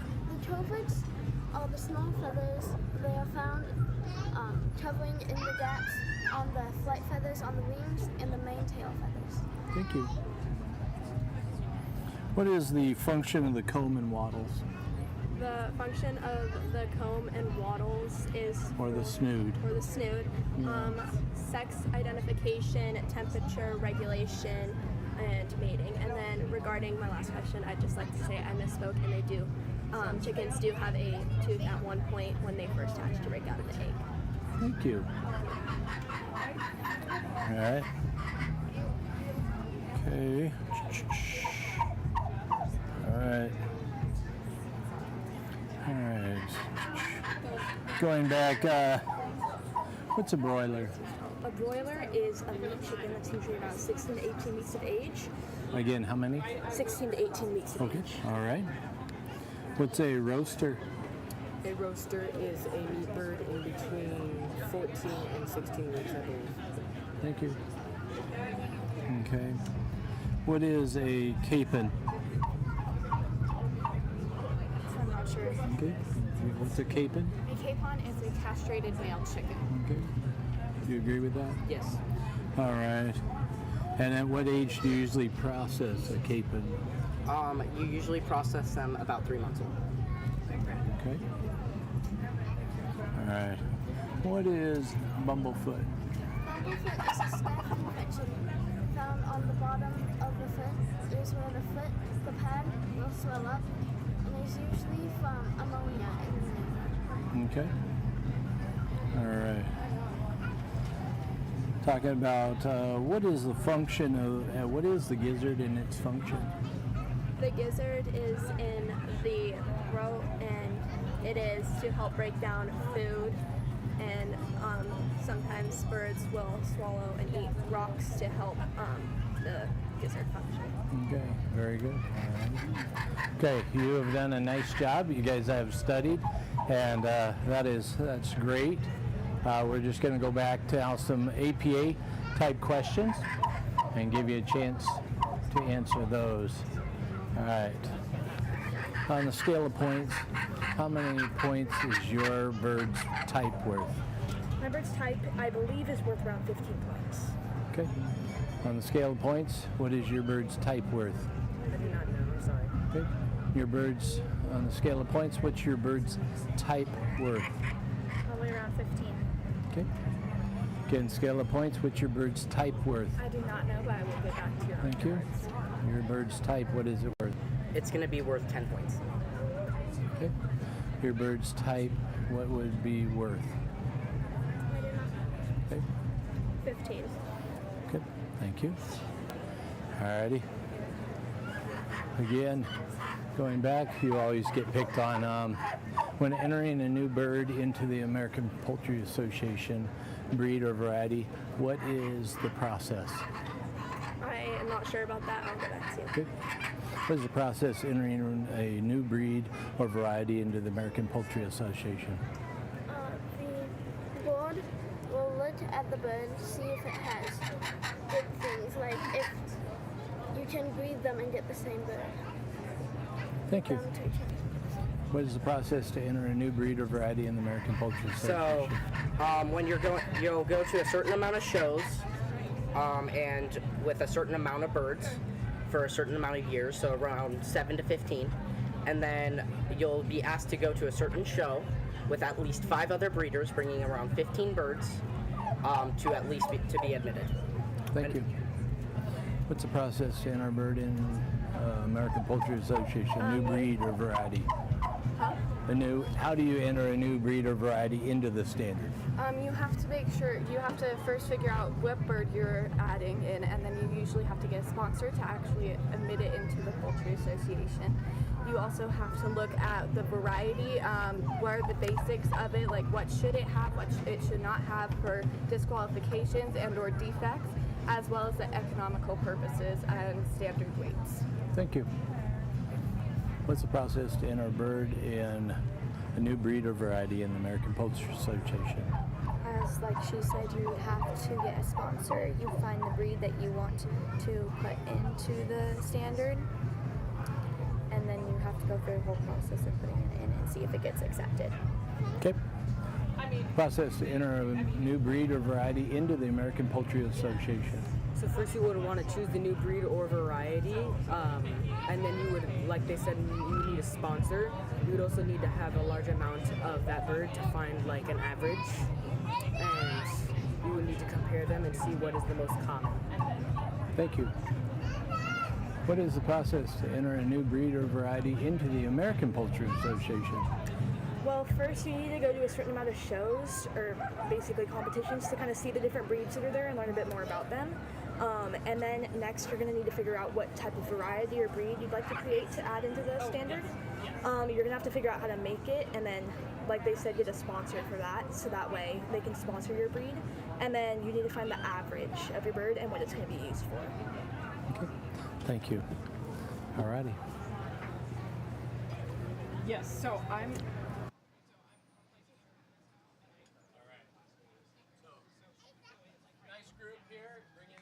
together at the end here. You know, in general, they have really memorized the things that you can access on the internet. That's a compliment to them. They've done their research, and I do compliment that. When it comes to the application, now that's the next step I challenge to them, the application of those standard things, thinking beyond some of that. And so that kind of started leveling the playing field, as it were, loading out. But overall, a very nice group here. And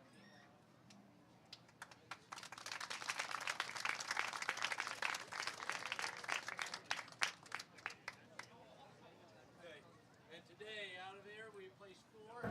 this is our 4th place finisher right here. Here's our 3rd place finisher. And again, if you have access to the sponsor of these buckles, they're outstanding. Our reserve champion here and our champion today.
All right, welcome group. I appreciate you being here.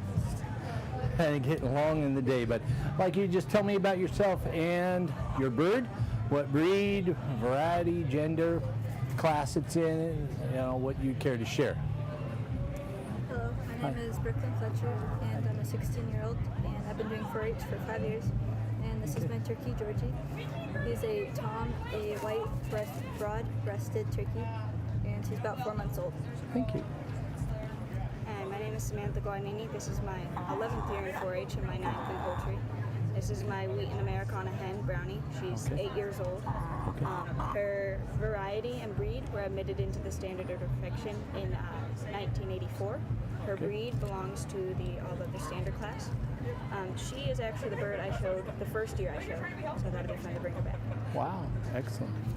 My name is Sophia Balance. This is my hen Justine. She is a sapphire gem. While this breed is not recognized by the APA as an actual breed, it comes from a Plymouth Rock and a Barred Rock, and those are both recognized as an American Continental breed. Okay, thank you. Hello, my name is Timothy Kearney.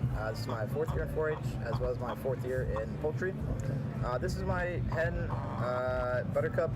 She is a salmon Faverolles coming from the Continental class. The breed originated in France, and then she also has some features that are not common to all chickens, such as muffs instead of wattles, feathered feet, and 5 toes. So yeah. Thank you. Yep, no problem. My name is Presley Willis. I'm 15 years old. I've been showing poultry for 6 years. I have a Japanese. Japanese are shown in the single comb clean leg other than game bantam class. This one's a cock. He's about 2 years old. His variety is a black-tailed white. Japanese come in about 9 varieties total. They're characterized by their really short legs and high tail set, and they were bred for exhibition. Okay, thank you. Thank you.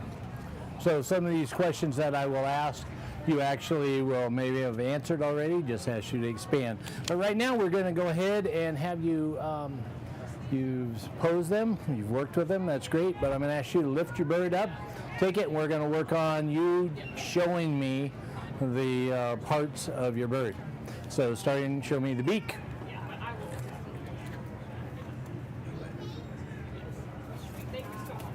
All right. Nose. Nose passages, navel path. Okay, comb.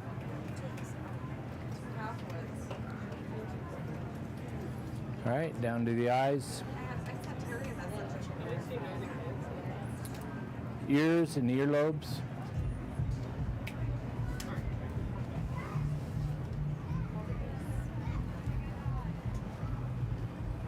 Okay, down where wattles would be.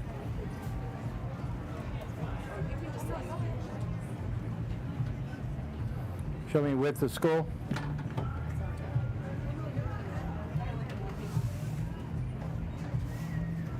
All right, hackle.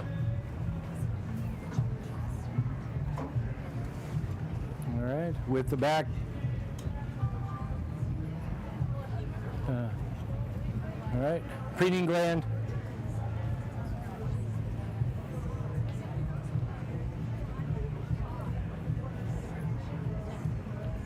Tail.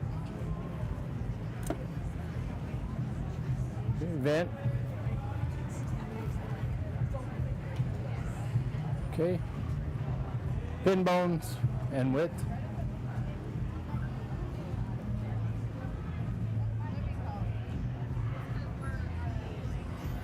Okay.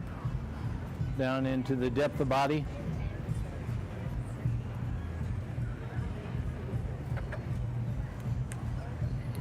Keel bone length. Show me the keel and the length.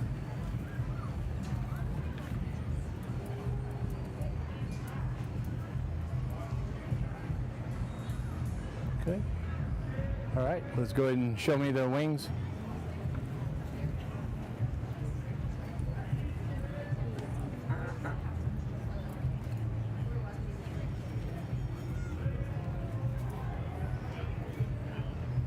All right, parts of the wing. Primaries. Make sure you point to them so I know where they're at. Axillary feather. Secondaries. wing coverts, and wing bow. It doesn't just giving you seniors. If you're looking at someone else, that's putting you way down. So please just look at your own bird. All right, let's go ahead and pose your bird, please. Okay, why do we look at the head? To look for diseases, their temperature, and just like, I know with the turkey you can tell like the color of their head determines like if they're too hot, like right here, if they're mad, or if they're calm, stuff like that. All right, thank you. What is the importance of skull width? Importance of skull width, often the head shape will demonstrate what the rest of the body will look like. If they're small head, usually it's a small body. If it's a big head, usually a big body. Okay. Why do we look at the hackle? The hackle determines the health of the bird, as well as that's where a lot of bugs can hide. And so it's better to look there, and it's a smaller area to search compared to the rest of the body. Okay. Hackle? You look at the hackles mainly to make sure there's no parasites, because lice and mites would like to hide up here. And yeah, that's mainly the reason you would look in that area. Thank you. Yep. With the back? Why do we look at the back? We look at it to just determine how much fat is on the bird, and also how wide they are can affect how many eggs that they can possibly produce. What's the purpose to look at the undercolor? The undercolor? I'm not sure, actually. Thank you. Thank you. What's the purpose of looking at the undercolor? I'm not sure either. I'm sorry, sir. Undercolor? It can help determine the variety of the bird. Thank you. Thank you. Okay. Why do we pay attention to the preening gland? The preening gland, that's often a place where parasites like to live. So you check there for parasites, make sure the area is clean in general, make sure it's not damaged, things like that. Do you have anything to add about the preening gland? I do not. How about the tail? Why do we look at the tail? That like determines like for like parasites, like just diseases and stuff like that. Thank you. How about the pin bones? The pin bones, you want to check how wide they are to see another purpose for egg laying. See how wide they are and see if they're wide enough to be able to push out an egg and have proper production. And then also just to make sure that they're sturdy and have good structure on them and they're able to stretch enough for eggs. Is your male bird going to produce eggs? No, he's not. So why do you check its pin bones? It's good to check them because his offspring could possibly inherit that gene when being bred. Do you have anything to add about pin bones? I mean, yeah, what she said was great. They are. Was it what was the most important thing she said? On a female, they are used to measure, like, if they will stretch enough to let an egg pass. On a female, mainly. So yeah, that's important. Okay. How about depth of body? Depth of body is, I believe, also for egg laying, to make sure there's enough for an egg to form, I believe. Thank you. Depth of body, what's the importance of that? Why do we check it? I believe that it helps decide the structure of the bird if it is built correctly. It is also known, it helps decide weight. The depth of body can help carry a lot of things, helps carry the weight. It decides how their weight is carried, how they specifically carry their weight. It can help decide if the bird is a well-built bird or not. Okay. Why do we check keel length? The keel length, the keel, like she said, it's also something that has a lot to do with the structure of the bird. Making sure it's well formed, not just in length, but in crookedness as well. So you're making sure it's there, supporting the bird. It also is it has a lot to do with the carcass and the meat as well. Okay. So making sure it's big is wonderful. All right. Why do we check wings? That determines like their wingspan, and like if we check under it, we could see check for like mites and flies and stuff, and then like just diseases and parasites and find them away. Okay. All right. What's the purpose of checking their feet and legs? For any bumblefoot or leg mites on them, and then also make sure that they're the correct color and they have the right amount of toes, and they're not broken as well. Okay. What are stubs? Stubs are mainly on the hens. There were down here, usually where spurs would grow. So if you have a rooster, it'll have spurs instead of spur buds. But on a hen, you would usually have spur buds in this area. So, yeah. Thank you. Alrighty. What's the purpose of preening? I'm sorry, what did you say, sir? What's the purpose of preening? It keeps them clean as the birds help them clean. Also during molting, it helps get rid of all the small dead pieces of feather after the feather part has come out. Okay. Do you have anything to add about preening? Preening, yes, in waterfowl especially, it helps waterproof the feathers. So they get less. With chickens, it helps when they're not get sopping wet in the rain. And with the waterfowl, it helps them come out of the water being perfectly dry. Okay. All right. What is the purpose of your bird? For market. What? Market. Okay. Alrighty. Your bird's purpose. So the breed is ornamental. As you can see, she's not the best example of her breed. She's not a very good show bird. So for me, she's just been a pet. Okay. Your bird's purpose. They are usually kept for their plumage as well as they lay 290 eggs a year, so they're often kept for their egg laying abilities, which is 5 to 7 eggs a week. Thank you. Thank you. What is your bird's purpose again? So my bird's purpose is mainly for egg laying.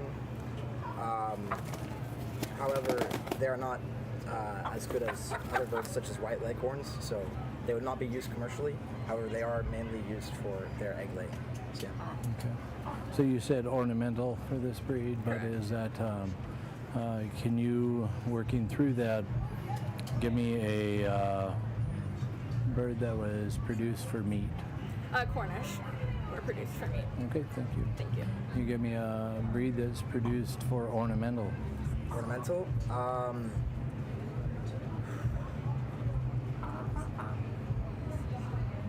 not sure, sir. I'm sorry. Can you tell me a breed that's ornamental?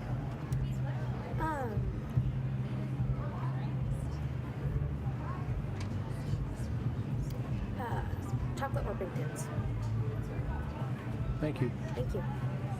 Can you give me a breed that is ornamental? The Phoenix. Okay, thank you. Okay, your bird is for meat. Can you give me an egg breed? I cannot tell you, sir. Okay, thank you. Alrighty. Let's see here, give you a couple more, a little bit more challenging questions for you. All right. All right. So, give me another breed and variety in your class. Another breed and variety in this class. Seabrights are also in this class. I believe so, and a variety on them would be a buff laced. Thank you. Thank you. Breed and variety in your class. Another. Yeah. Another breed in my class, I believe, is the speckled Sussex. Pretty sure. And variety. Yeah, I'm not sure. I'm sorry. Thank you. So you have your breed is a crossbreed. Choose one of them, but give me another breed in your class. Rhode Island Red. What variety? The red ones? Thank you. Thank you. Okay. You said AOSB. Give me another breed and variety in your class. So games are actually in all the standard breeds, and so Old English Game Black. Okay. Give me a heritage breed turkey. There's the bronze-breasted and the white-breasted. Okay. Broad-breasted. Okay, thank you. Thank you very much. Okay. Coming back here. All right. Give me a bird out of the AOCCL. I'm not sure, I'm sorry. Okay, thank you. And give me a breed and variety out of the AOCCL. Yeah, I'm not sure. Sorry. Okay. Breed and variety out of the AOCCL. No, sir, I cannot. Okay. Breed and variety out of the AOCCL. My bird has a peacock, so it will be AOCCL, the bantam version, and it has all the same varieties as the standard, and all admitted the same year, 1984. And what breed would that be? American. So we aim to be a variety. Okay, thank you. Give me a breed out of the AOCCL. Cannot tell you, sir. Okay, all right, thank you. Okay, we ready? Yeah. We have two groups, right, out of this? Okay. All right, want to welcome those last survivors here. Have the senior group here. You know, a good group that, again, really compliment them on, in general, their own knowledge of their own breed and varieties. But again, as a senior, my kind of challenge to them is they should really be close to judges' knowledge, you know, in the wide, vast expanse of poultry. And I think that's where they, you know, in this group, just got to expand that a little bit further. So today, we will get some places here. We have blues across the board, but there's only 2 coming back, and that's 5364. Okay. And the other, actually, we could have 3, but I don't think so. It's funny how things change one day to the other. 1796 is coming back too. Just those 2. You got them? Yes. All right. All right, so we've got seniors, we've got blues across the board, and the purple means that they're coming back for round robin, or sorry, for the round.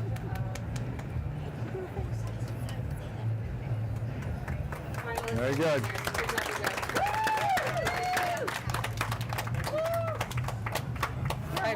Sorry, this hasn't been my department. My jokes. That's all right.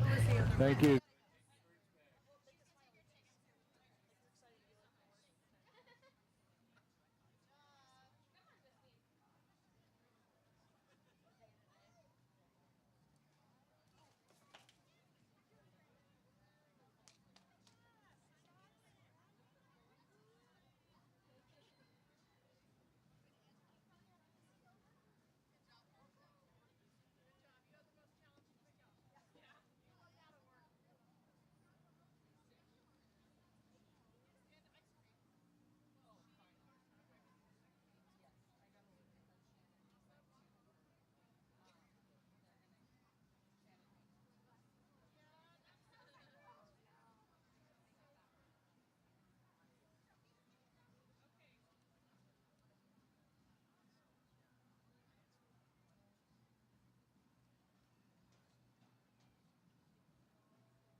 So go ahead and pose your birds, please.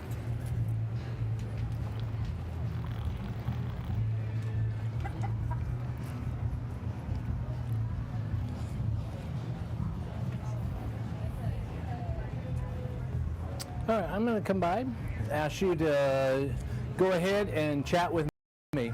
Introduce yourself. Introduce, you know, anything if you want to say. Thing that I hope you think something special about yourself. Talk to me about your bird. Tell me, you know, a breed, variety, what class it might be in, and love to hear from you. Hi, how's it going? This is my Easter egg hen. I do not know the variety or the origin. I have to research those. To be honest, I didn't come very prepared today, but I appreciate your honesty. Something about my bird is she was pecked in the eye, on this eye, so she can't see out of it very well. That's why it looks. Okay. How long you been in 4-H? I've been in. Well, I'm doing independent this year, and I've done independent twice. I did 4-H for 4 years, and now I'm in FFA for other animals. Nice. What other animals? I'm doing market hog this year. Good. Make weight? Yeah, he did. It's 224. Nice. Good job. Hello, my name is Caleb. This is my chicken cupcake. She's an Ermie Americana. She is a hen, and I've been 4-H for 3 years. Thank you. Yeah, she's an American Standard breed. Okay, thank you. Hi, my name is McKinley Thompson. This is my 5th year doing poultry. Okay. This is my hen Meadow. She's a feather-legged Belgian bearded Duclay, and her color is male floor, which was accepted into the APA in 1914. And some other colors some other varieties that her breed comes in is self blue, porcelain, mottled, white, and black, and golden neck. You're kind of covering all of it. Thank you. Hi, I'm Caitlin Kramer. This is my bird Vita. She's a blue steel egger. Okay. She's a special hybrid designed by Meyer Hatchery. It's the breeds that were used to make her aren't revealed, but the closest breed that I can find to her is a British Araucana, which is a type of Araucana that has the muff, the beard, and the top knot or crest. Okay. She's a really special bird. She has a peacocke, slate blue legs, and she lays blue-green eggs. Thank you. Thank you. Hi, my name is Sophia Poliato. This is my 2nd year in the Poultry Project. This is Toothless. She is a white broad-breasted turkey. Okay. Thank you. All right, so as we go through this, some of you may have a bird that is crossed. I'm asking you to choose one of the breeds that would be similar or in the cross. And that maybe if I ask a standard-based type question, I'm asking you answer it based on that. Okay, so you tell me what the breed is that you think is in it, and that's what we'll go for. Alrighty? That makes sense. Alrighty. Okay, first thing, I'm going to have you, not the turkey of course, you can work with it since and I compliment you on your posing of your birds, but I want you to go ahead and pick up your bird and we're going to start identifying parts. So we're going to start right at the head area, point to the beak.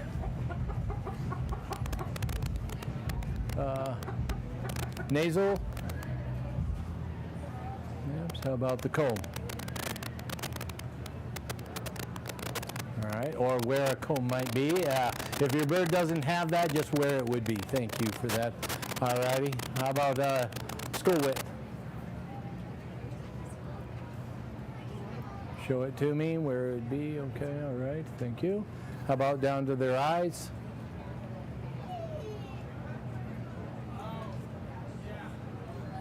Their eyes. How about where ears and earlobes are?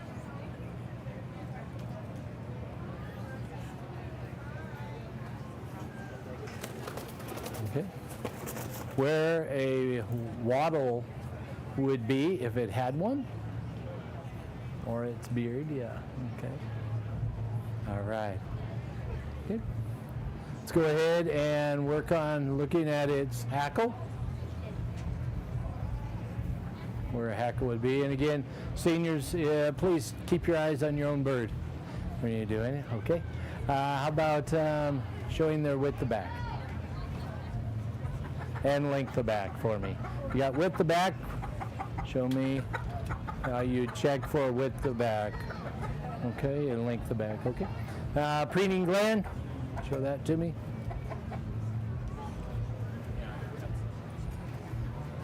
All right, tail.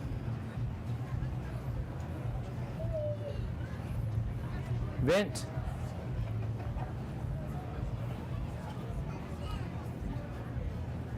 Pin bone width.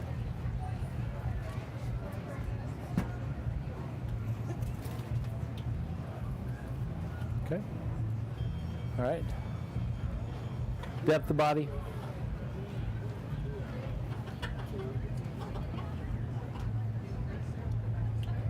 Okay, keel length.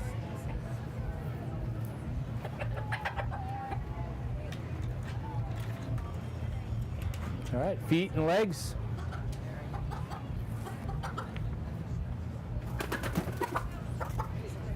All right, go ahead and pose. All right, now you've went through. Let's take a look. Actually, jumped ahead. Show me their wings, your bird's wings.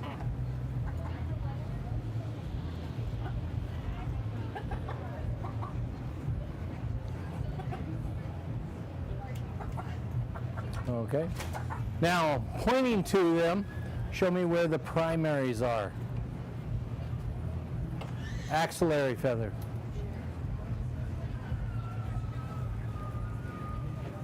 Okay. Secondaries.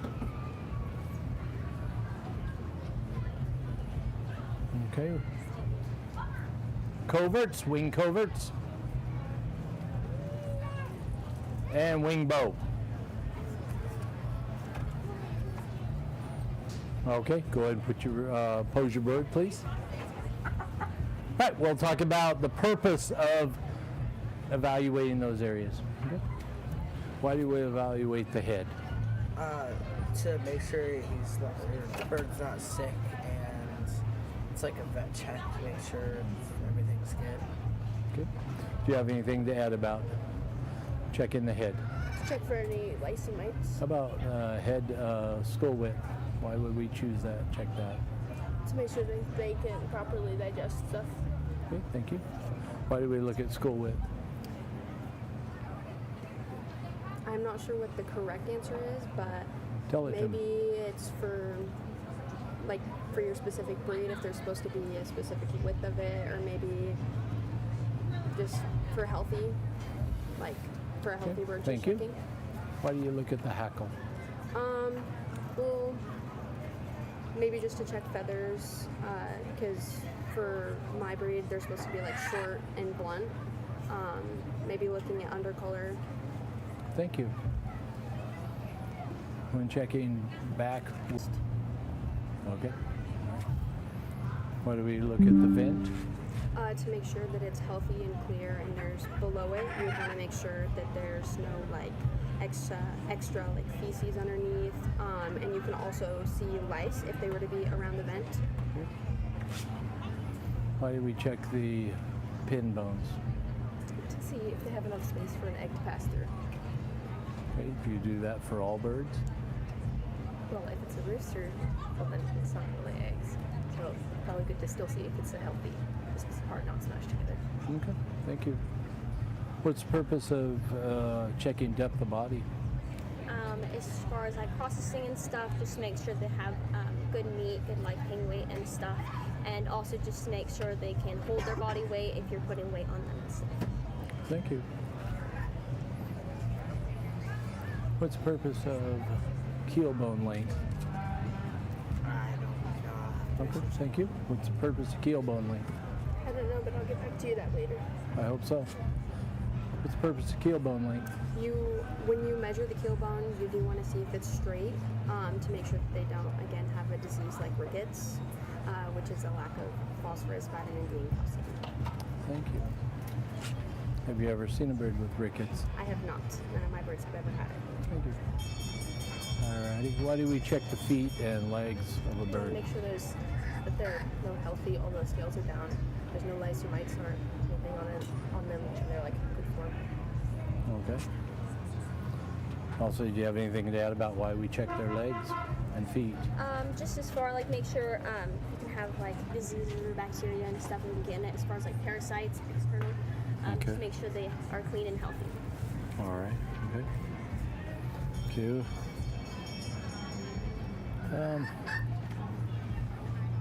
Can you tell me what the APA is? American Poultry Association. Okay, and what's their purpose? Just to kind of like organize and is a general organization and kind of like what people call the whole bird showing and marketing and processing. So do they deal with your breed? Yes. Thank you. APA, what is it and its purpose? It's the American Poultry Association. Yes. It's in charge of like standards for each breed and like having information about each breed and the different varieties. Okay. Does it deal with your breed? Mine's a hybrid, so it doesn't. Does it deal with any of the breeds it's made up of your breed? But, Which one? like Araucana. Okay, thank you. What is the ABA? The ABA, the American Bantam Association. And what's its purpose? It's composed of all bantam breeds, just as well as like what the APA is composed of all other breeds. Well, all breeds. Okay. Does it deal with your breed? It does, because she's a bantam. Thank you. American Bantam Association or American Poultry Association, do they, what's their purpose? The American Bantam Association deals with bantams, and the American Poultry Association deals with all other poultry. Okay. Do they deal with your breed? Yes. Okay, thank you. Does the APA or ABA deal with your breed? Yes. Okay, thank you. Alrighty. Okay, I'm going to ask you to tell me your process. What did you do to, whether you had this bird just recently or all the way from chick to these beautiful birds before us? Tell me your process. What did you go through? We got this bird from a friend who didn't want their bird anymore, and we added it to a flock. We already have consisting of 21 birds. She's the 22nd, and we switched her onto the feed from like this Purina feed that I didn't want to feed to feed called it's the Twin Lakes Farming feed, chicken feed. I like to feed my birds. Thank you. I got her as a chick, and I started raising her in buckets in our garage with heat lamps, and then I switched her over from the chick feed after I think I did 30 days on this one, and I just started feeding her Eden Lakes feed, and then before this, during the fair, I gave her a bath for healing. Thank you. I've had her for about 5 years now. I got her in March of 2020. We got them as chicks, actually from Tractor Supply, just for like a fun little project. And I raised them in a bin in my room with a heat lamp. And we used, we used the Purina starter feed, which had 18 to 20% of protein in it. And then once she was a little older, pullet size, we let her outside, which was around springtime, and switched her feed to 16 to 18, and introduced her with the other hens, respectfully and like clean. And then ever since then, I've been showing her every year, keeping up on her feeding and everything and cleanliness. Thank you. So she's only 5 months old. I got her in March. I was looking for, I always like bantams because they're easy to handle. Yeah, so I raised her in a trough in our bathroom and took care of her and I bought her with 5 other bantams of her breed and two roosters. So yeah, I raised them there, and I've been changed from different types of feed, and right now they're on their producer's pride 16% because they're just started laying now. Okay. So yeah. Thank you. So I ordered my turkey from Dunlap Hatchery, and we got them in the mail, and then exciting adventure. And I had them inside of my smaller, like little barn, just like in a trough when they were babies. And then they were on game bird, which was it was a higher protein at the time. And then we kind of just like slowly transitioned them outside and everything because it was colder when we had them inside. They had a heat lamp and everything. And then we put them in their little outside run, and I had 5 of the 20 birds that we got. We gave the other birds to our other people in our club and stuff. So I got 5 of them, and all 5 of them lived, which I was pretty surprised about because I was expecting one of them to die. And they're all pretty happy and healthy, and they love just like seeing all my other animals that I have on my farm and just scratching around. Excellent, thank you. All right, I'd like you to share with me your biosecurity, what it means to you, and the practices of biosecurity, especially having birds here. And if you were to take them back, I know some might not go back, but if you were to take them back, what would be, your practice there? I would start, if I was taking this bird back, I'd start by quarantining him for a couple weeks just to make sure he doesn't come with any sickness or like any signs of health issues, just because he's exposed to a lot of birds here. And then I would make sure my other flock that I have in my house doesn't show any signs of parasites or any health issues like that. And then I would transition him over to the other flock after a couple weeks if he's healthy. Thank you.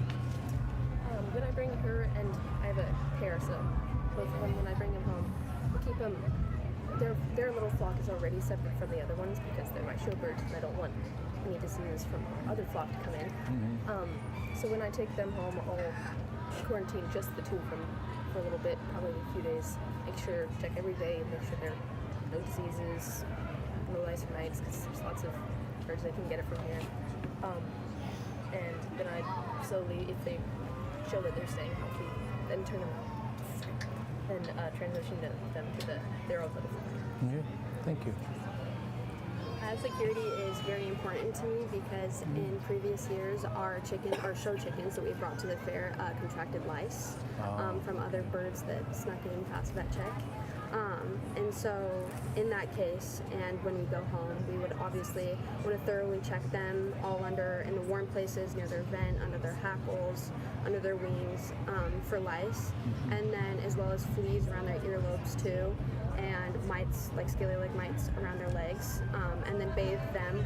It's just a common practice we do at home with Dawn dish soap, just in case to get any bugs out. Okay. And then we wouldn't quite yet introduce them with our flock. We would keep them separate for a good amount of time, maybe a week or 2, and then reintroduce them with our flock. Thank you. Biosecurity for me means that when I go home, I give them a bath, as well as I pamper them with bugs and mealworms, as well as other protein delicious treats. And then I introduce them to the flock, and I make sure that they all get along for about a week. Put them on watch. Okay. So my biosecurity is important to me because we've had birds die in the past from bringing me birds.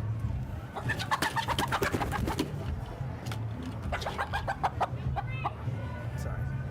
From bringing our meat birds to jackpot shows in Montana and brought them back, and they've gotten and killed our own meat birds. So we have started isolating them for about 10 days after giving them a thorough vet check, and we feed them high protein foods and plenty of water to wash anything that they may have eaten or anything bad they may have eaten or flushed out. Okay. Thank you. All right. All right.